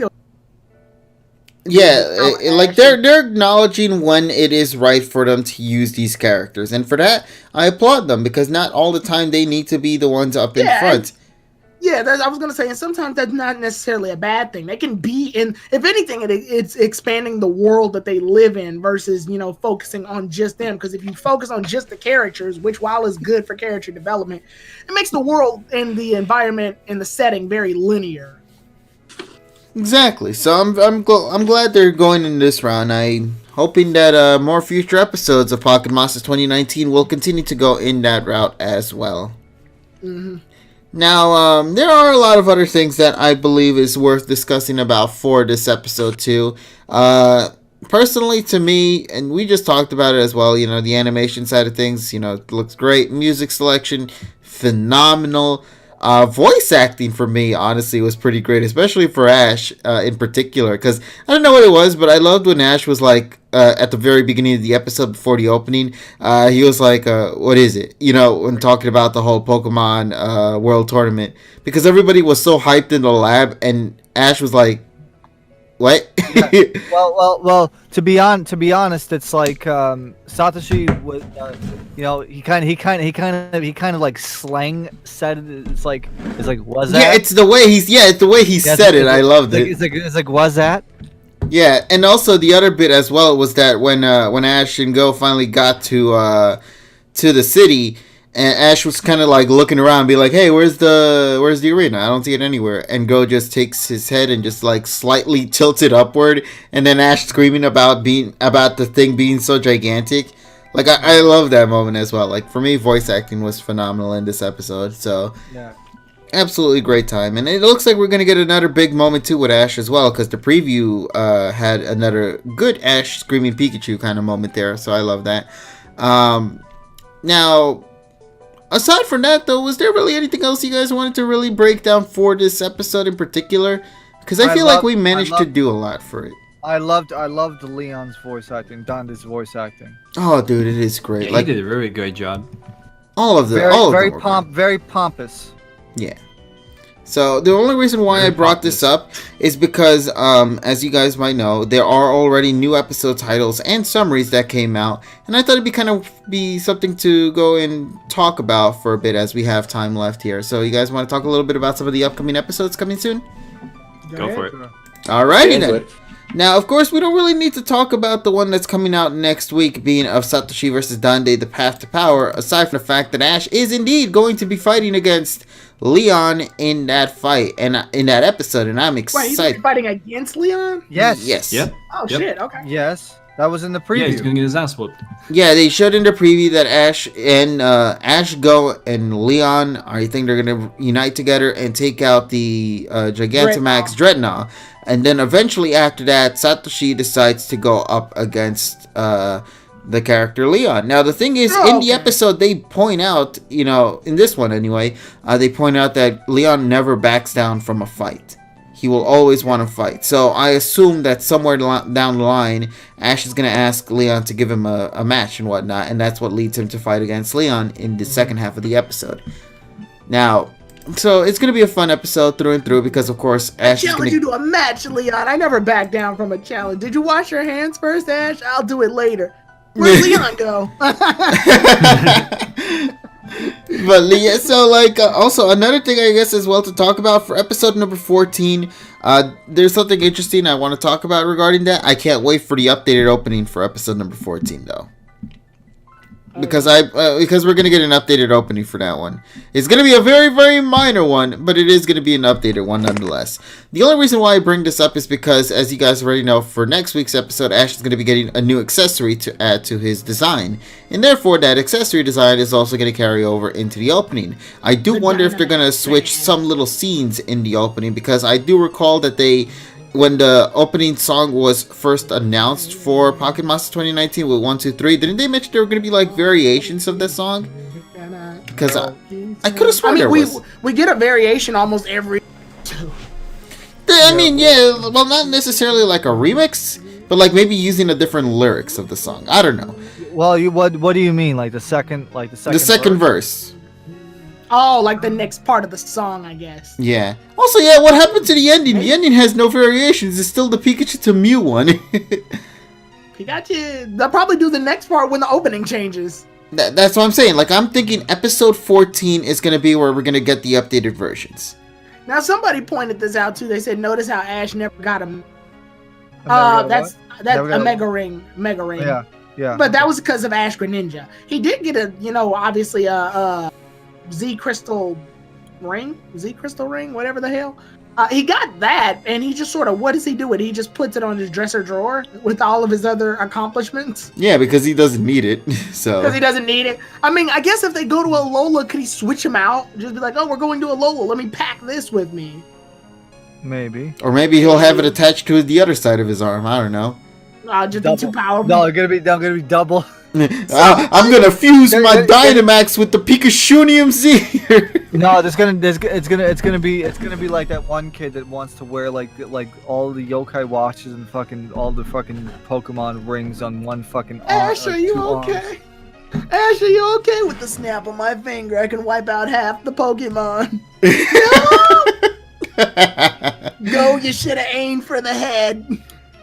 Perfectly balanced, as all things should be. As all things should be, Pikachu. P. This brings a smile to my face. God, I love Alola. Alright, so now going back to episode 14, this one's gonna air after the episode with Ash versus Leon. Episode number 14, titled The First Visit to the Issue Region, otherwise known as the Unova Region. Oh, I want to talk about that when you get done. Raid Battle at the Ruins. So, Satoshi and Go head off to investigate the ruins of the Titans that have been discovered in the resort desert in the Unova region. Will the two be able to solve the mystery of the ruins? And apparently they kind of go a little further into it, where they say here, Satoshi and Go set off to investigate them in order to uncover their mysteries. The duo crossed the desert and somehow managed to reach the ruin, but inside numerous traps awaits them. Is this a message telling them to not approach the Titans? What could that Titan be? I wish that I know they won't, because I don't know, this series people this series has been letting people down with appearances, but I want to see Professor Juniper, the father, Professor Juniper, not the female one. I want to see Professor Juniper only because I love his joke and best wishes. Like, we should proceed. All right, is what I should have said. Now, the thing is, with this episode, one key thing to note, I believe this particular location was never in the anime. I want to explain that real quick. All right, go ahead, Richie. Take it right over here. It's not, funny enough, it's not even about the episode itself, that delayed episode. It's more so of who was behind it. Like, basically, like, on the screenplay and animation director team. I posted the images in chat because I'm sure my Japanese is going to get corrected. But basically, in the best of my ability to pronounce it, BW23 and BW24, I assume. The screenplay was written by, I believe, Mr. Tamaaki. Did I say that right? No. It's Atsuhiro Tomoka. Tomoka. Atsuhiro Tomoka. All right, Tomoka. Can you pronounce the animation director's name? Sure. The animation director is Kumihiko Natsume. Natsume. All right. So both of those same people who wrote in the screenplay and the animation director for that episode are the same ones in the same roles for this episode. That is a major coincidence, or this was intentional. I mean, it is taking place in the desert resort, and they did do some episodes in Best Wishes involving the desert with Professor Juniper Senior. No, they never went to the desert ruins. No, they never went to. No. What the Configurus episode? But it wasn't at the desert resort. Yeah, but that wasn't at the resort. No. I thought they did that. I'm not trying to say that they're gonna actually take that BW23 and been put onto this episode, but I find it a little bit interesting that those same people from then are in this episode staff list for the same exact roles from back then. I just thought it was interesting to point out. Maybe nice little touch right there, though. Love it. They're able to try something. I mean, they're probably just giving it to them for the fact that they had their stuff canceled. Yeah, be like, here, you could take a take two this time around. Yeah, but probably not watered down. Yeah, we'll see. But yeah, it's a nice little detail right there that I appreciate. At least they, once again, continuity in the anime, but not in the way people really would have hoped it would have been, though. That's pretty much how it's the best to describe this series. It's continuity, but not the way you expected it to be, basically. Now, is there anything else you guys want to add about this episode in general? No. Someone's gonna fucking catch a Golurk. Oh yeah, speaking about that, is Go catching the Dreadnought, by the way, for the next episode? I hope so, because Go has been on a pathetic run the last two episodes. Like, to be fair, it was needed, I would say. Yeah, but you're gonna catch all the Pokemon in the world, bruh.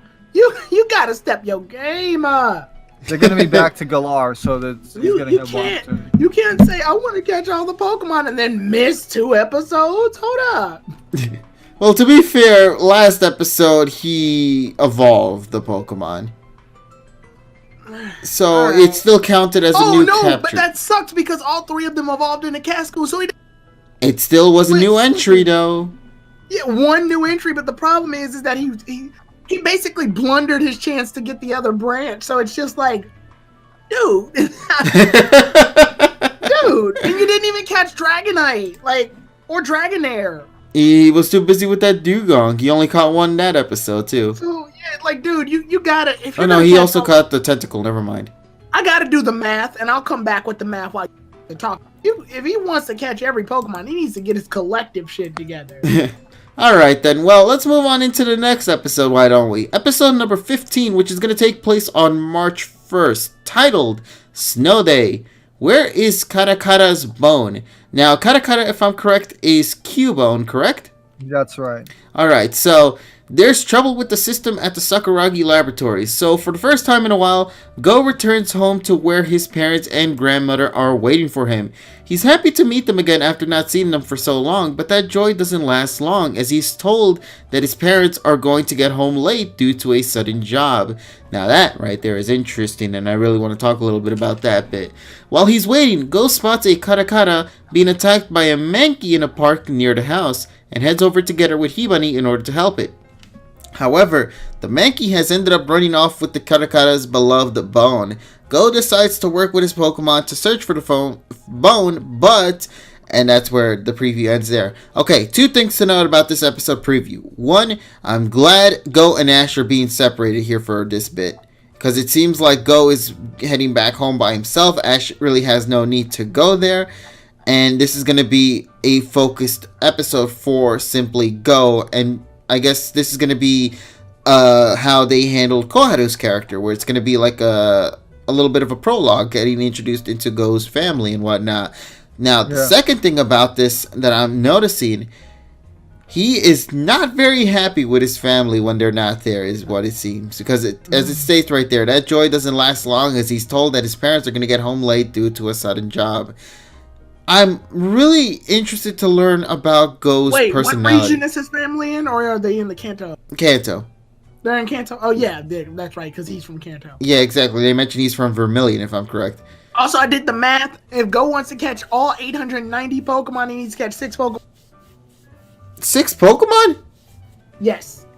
Oh, that's never going to happen then. Right. Yeah, I mean, well, I didn't subtract legendaries, and I made a roundabout estimate of 100 episodes. Oh, okay. So you're telling me instead of 6, it's gonna be 5. So it might be. I don't know. It's like I have to do the math over again with legendary subtracted. But as of right now, that's his average count, and he missed 2 episodes. So, yeah. Oops. Oh well, we'll see what happens for that. But yeah, so. The reason why I brought up in regards to this, you guys remember back in the episode when Ash and Go became research fellows for the first time and then they went to investigate the whole Bulbasaur mystery? Yeah. In that episode, there was a very interesting moment that really caught my attention the most. And that was when Go responded to Ash by saying, "Oh, so you're one of them too." I'm assuming this episode we're finally going to start learning about his backstory. Yeah. Because it was interesting to kind of see him kind of act that way in that episode. And I'm curious to see how it all led up to, where it is now in the present timeline. Maybe this episode will kind of dive into it. And that's why I'm saying I would really like for Go to kind of be separate from Ash in this episode. Just so that way Go can take more time to kind of, introduce us, the audience, to his past life. As he, became the character that he is in the present timeline.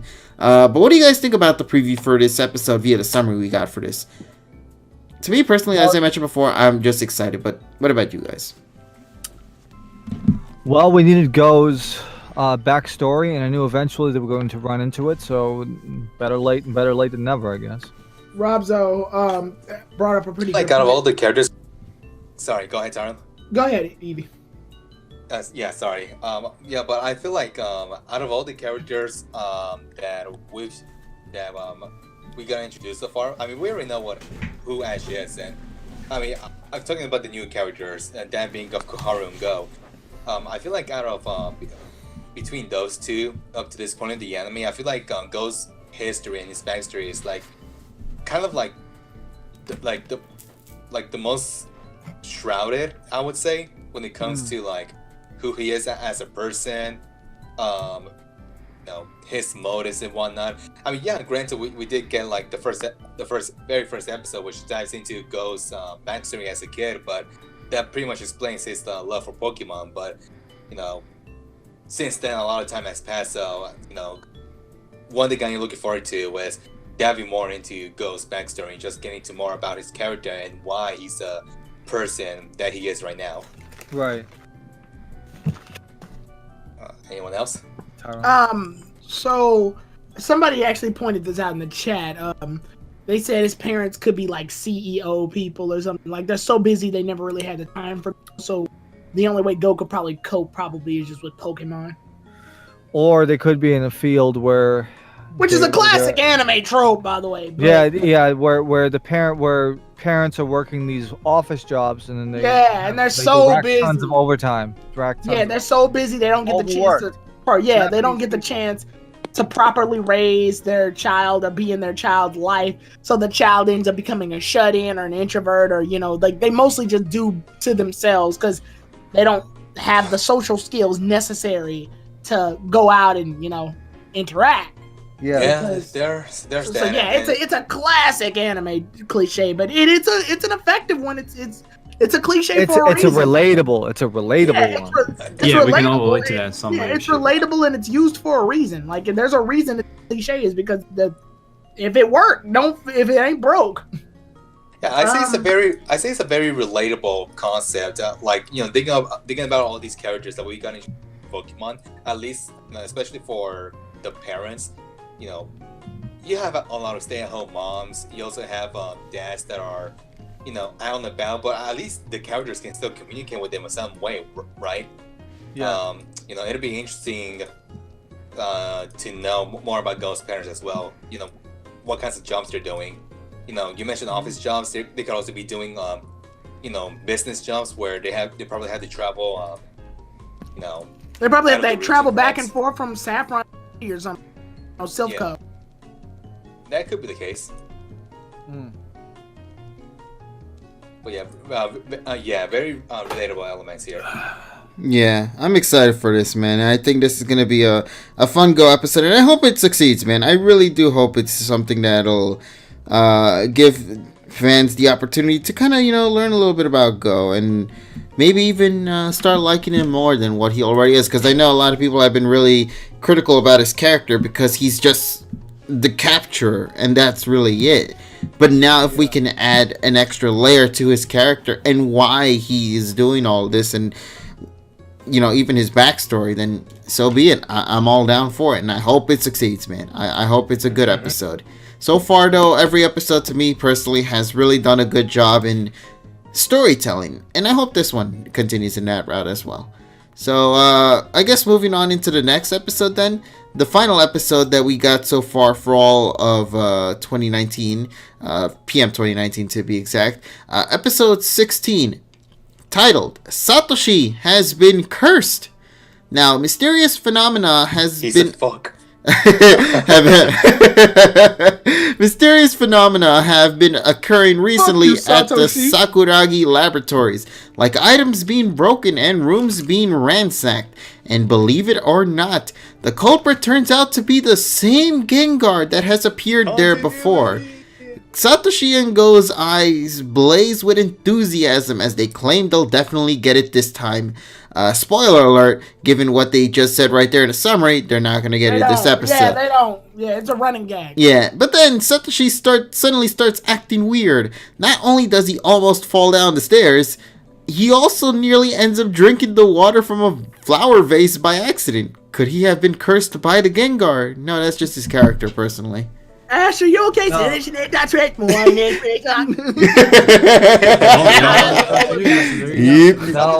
the problem. They call it an exorcist. The power of Christ compels you. Is it really compelling? How did he become smart?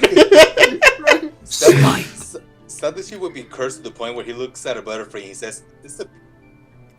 Oh God. Ash throws up ectoplasm. No, that's what happens. That's what happens when you switch the drink with the Corona. Ash isn't acting too well. Zool, motherfucker. Here, take this, Satoshi. Continuity. This isn't the first time Ash has been possessed. No, he's been possessed almost every goddamn series. I remember he was possessed in Battle Frontier with by the evil king or some shit. Yeah, or he turned into a doll in the other series and whatnot. Yeah. So I mean, like he always gets unlucky with a lot of these Gengar-related episodes. Killed one time. I flew. It's like very weird moment for him. The chandelier fell on him and Pikachu. Yeah, pretty much. So yeah, this is gonna be a Gengar episode. No capture, honestly, I think is gonna happen here. Sadly, but I'm very happy that this Gengar is a recurring character, as weird as this sounds. I don't know why. I liked him a lot in the Koharu episode, so to see him again. But already so soon, though, is the big shocker for me. Like, it's not even been like... it's 7 weeks. I mean, it's like 8 weeks, so it's fine. 8 weeks? No. 7 weeks. 7. Let me see. When was the Koharu episode? Koharu 9. episode? No, it was 11. 10. It was 11. Huh? Yeah, so it's 5 episodes. 5 weeks then. Fine. Yeah, 5 weeks, but that's fine because that means, hey, I guess that they're setting up like filler. Hey, listen, at least it's filler with characters that have already been established in the show and not in just random newcomers. So I'm all down for that. Now, plus with this series, they have the flexibility to do whatever the hell they want. So. Yeah. Yep. But yeah, I don't expect Gengar to, like, suddenly be caught this episode. It would be nice if he gets caught until you realize it'll probably go. And then that Gengar's just going to cause chaos in life. I want Go to try to catch it, but he ends up catching other Pokemon by it on accident. How? They're in the lab, though. They try to chase after him, and Gengar floats away, and then the Pokeball flies off and hits something else. He catches other Pokemon without realizing it. He looks at his Pokédex like, I caught 20 Pokemon, what? Didn't realize all the Pokeballs are just scattered around the goddamn forest. I want us to get another, so like the bug episode, where he just caught a bunch of them. Those were some, actually I really liked this episode, surprisingly. Yeah, I want us to get back on that. I'm glad they're kind of like keeping it a little distant from other parts because it's like, okay, we're gonna do more of that soon, but let's for now just focus on Ash's story, and then we'll get back to Go eventually. And I would like that because it'll be like this time instead of Go catching Pokemon in the Kanto region, he'll catch Pokemon in the Sinnoh region or in the Unova region or in the Kalos region, etc. So I would love more of that. I think that would be great. But for now, I'm okay with just the first one being out just now. And then we'll eventually get, maybe like in episode 20, we'll probably get Goes to Galar or something like that. But yeah, so that's pretty much all I got to say about this so far for Satoshi Has Been Cursed episode. I mean, the summary kind of just states it as is.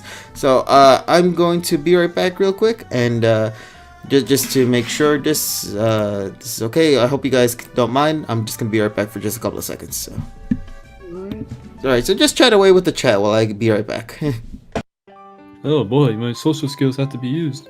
Oh yeah, don't forget to wash your hands. I'm gonna get wash them your done. fucking hands. Yeah, you dirty fuck. Damn. So I think that the climax to this series is probably gonna happen in Galar. Yeah, I mean it has to be. It can't be anywhere else. Yeah, because they're already having attorneys do stuff now. Also, I like the sightseer. By the way, the picture just reminded me, like the sightseer that's in the video games. Yeah, is here. That's actually amazing. Yeah, I like that. That's cool. That makes sense. Sightseer would be here because the sightseer's traveling. Yep. Yeah. I mean, Team Rocket could get the Gengar. We'll see. Go ahead. By the way, TSS. No, I'm about to say, it's gonna be about I think 13 weeks until I get to my next Japan adventure, and I'm wondering where the series is gonna be until then because we're gonna end up also. It's gonna end up again being around, I guess, around episode 26 or something like that. Actually, if I do the, You said 2 months from now, right? It would be, let's see. So let's see. This week was 12, so 13, 14, 15. Assuming they don't take any breaks, 16, 17, 18, 19, 20. 21, 22, 23, 24. And then you said you'll be going in about 26. 2 months? So probably 26 and 27. So episode 26 and 27 probably catch live. So I'll see what happens. Yeah, they would have made quite a bit of progress since then. I hope, at least. Yeah, they should.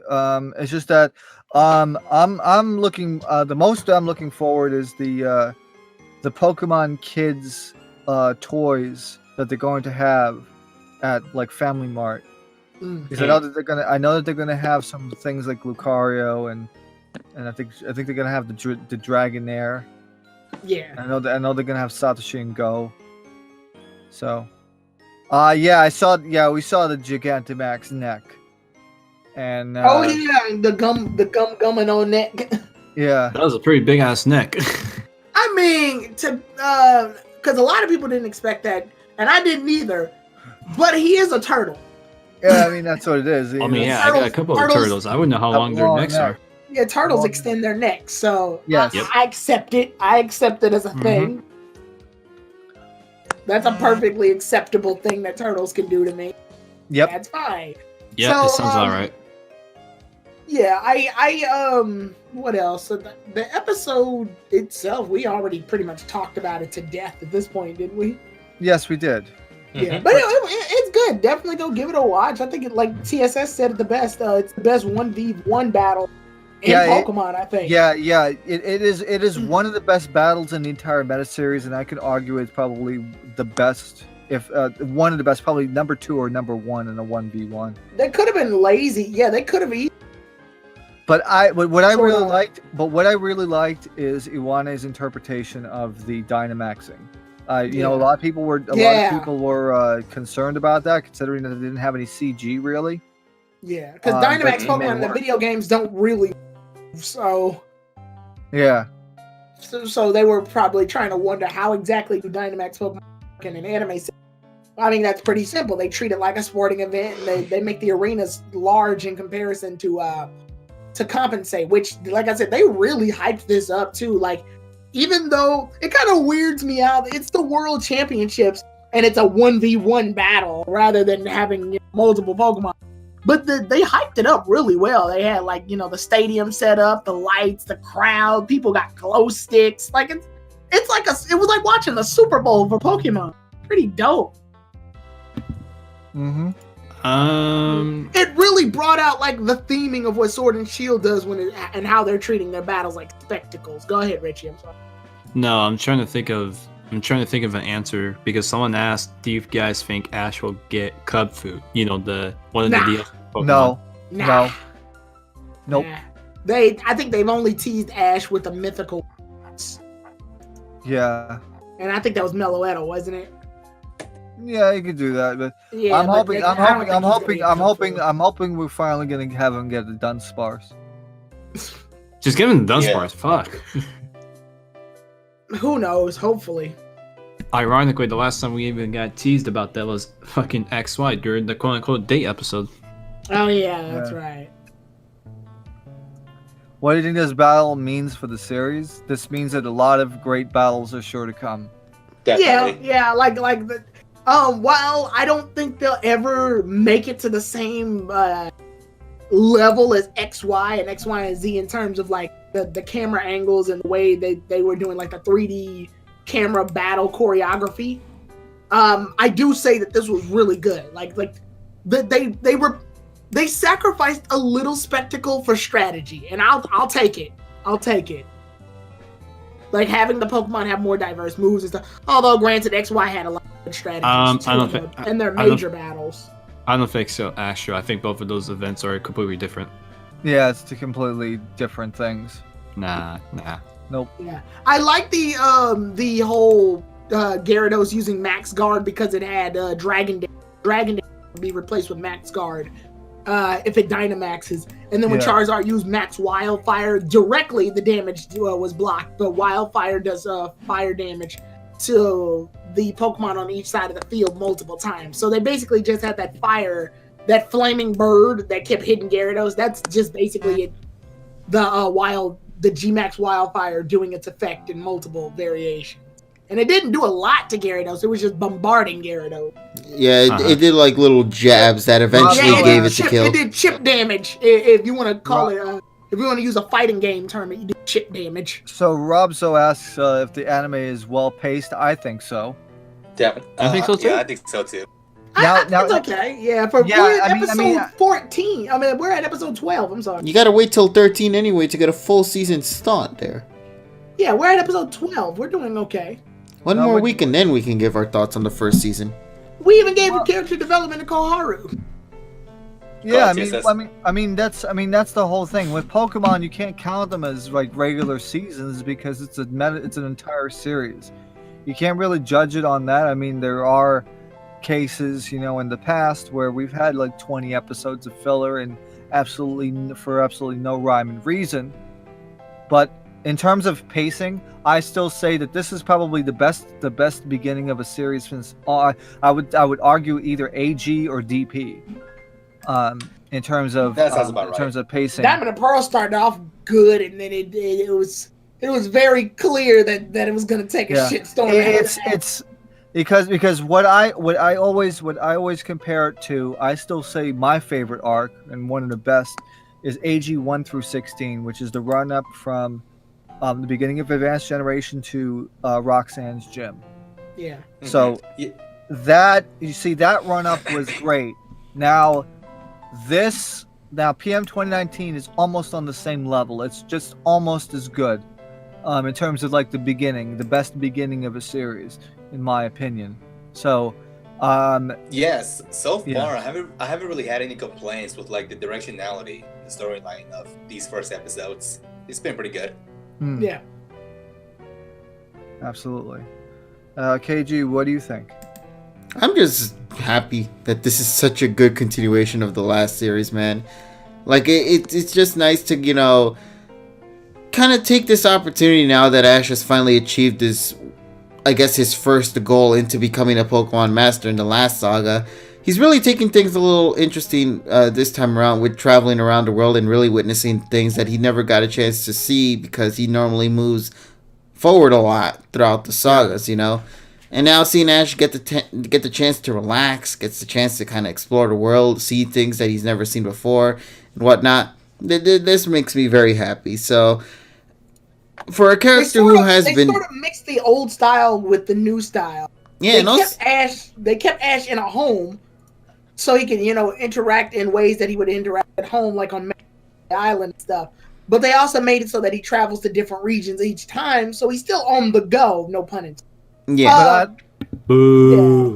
But I like the fact that now that they're researchers, now you get to see them do researchy stuff like the in the Dragonite Island where, you know, Satoshi's just holding up the shed skin. I love moments like that. Yeah, that was like the most not Satoshi moment right there, and that was so cool to see. As weird as that sounds, but it felt like that because it's like Satoshi never does something like this. He always wants to go to the next town already at this point, you know. But to see him just sort of like embrace what he is in at that moment and kind of learn more about the Pokemon and the world that he is in, that is so cool to me. And I love it and appreciate it a lot. So that's why I've been really enjoying this series. And it's just nice to see that now we're starting to sort of, you know, get into the story elements of this saga with this upcoming episode. And hopefully whatever story they have set in stone for Sword and Shield or PM 2019, it's a good one, you know, because you always want to see a good series from a beginning standpoint go out with a bang as well, you know. To me, that was with Sun and Moon, and I hope with PM 2019 it could be that as well, you know. So. Well, I would think though that to be fair, PM 2019 has got a better start because they actually know what direction they want to go in, as opposed to Sun and Moon, where they had a knee-jerk reaction to Yokai Wash and then decided to do something, and then they realized that, oh, what the hell should we be doing? And then it takes them like 50 episodes to get it on their feet. Well, to be fair, I mostly consider it the third year, not really 50 episodes in my book, for Ash's character anyway. Well, yeah, but I'm talking about getting the anime together. It took them like 50 plus episodes just to get the stuff together. I mean, it wasn't until the Solgaleo stuff. Solgaleo stuff, yeah, that Solgaleo arc. Yeah, it was like after we got out of the opening of Alola and went into Mirai Connection, I think that was where it started to slowly move forward. Then when we got to Your Adventure, that was where the series really stride at its best. SM91 was the turning point when they switched to time slot. Unfortunately, they had to switch to a bad time slot, in my opinion. But at least the writing has massively improved. Yeah. What were you gonna say, Tyrone? Yeah. No. No, I was just gonna say that at some point they went, "Oh yeah, that battles a thing." Yeah. Now, what was he gonna say, Evie? Go. Evie. Oh no, we lost. Hello? Yeah, you there? No, I'm here. You guys were just cutting out. Oh, is that what you were gonna say? No, that wasn't what I was going to say. But I was just saying, I didn't hear you guys because you were cutting out on my end. Okay. Fair enough. Yeah, but okay. But yeah, I just wanted to agree with you guys there that Sun and Moon had a bit of a questionable start to the series, but definitely one of the better finishes to a series. Yeah, they made up so much ground. It was a complete 180, and I was really surprised. Yeah, and the thing is with PM 2019, the mere fact they gave Ash a Dragonite kind of tells you that they have something of an idea of what they want to do with Ash's character. Because they wouldn't just give him a Dragonite for nothing. They have something. We're talking about. Huh? This Pokemon we're talking about. They gave Ash Gibble and didn't finish its evolution. Yeah, but that wasn't his first capture. I know. I'm just saying this Pokemon we're talking about. I know. I get Don't you. give him too much credit. He released Pidgeot at one point. Yeah, that is true. All right, then. Well, what do you guys say, then? Why don't we go and wrap things up, then, for tonight? Close up the shop. All right, then. We want to thank everybody once again for being with us here tonight. We out of meat. Now, I don't know what we're going to do tomorrow. Maybe we might do raid battles again. Maybe something else. We'll see what happens, but I hope... We'll figure it out. We'll figure it out. Well, we have 24 hours to figure something out, so... 22. I would say, yeah, we have less than that. We have... hours. Yeah, and I got like 10 hours of sleep to go to right now, so I got to go and do that. So, with that being said, thank you guys once again for being with us here tonight. You know, of course, my name's Cajun Prestige. Here with me, I have all of my buds here on this call, which, of course, is Tyrone, TSS, Richie, and Evie. Of course, if you want to go and follow them, make sure to go and check out on the friends segment down below. So make sure to go follow them on their Twitter accounts and whatnot, and check up on our daily shenanigans that we do. And of course, make sure to follow us here on Twitch. Make sure to follow us on our respective channels on YouTube. All that kind of good stuff. We will talk with all of you guys later in whatever video we make. Take care, everybody, and as always, have yourself an awesome day. Bye-bye. Don't forget to wash your hands. Wash your fucking hands. CPS 1 for Mr. 2020. Good.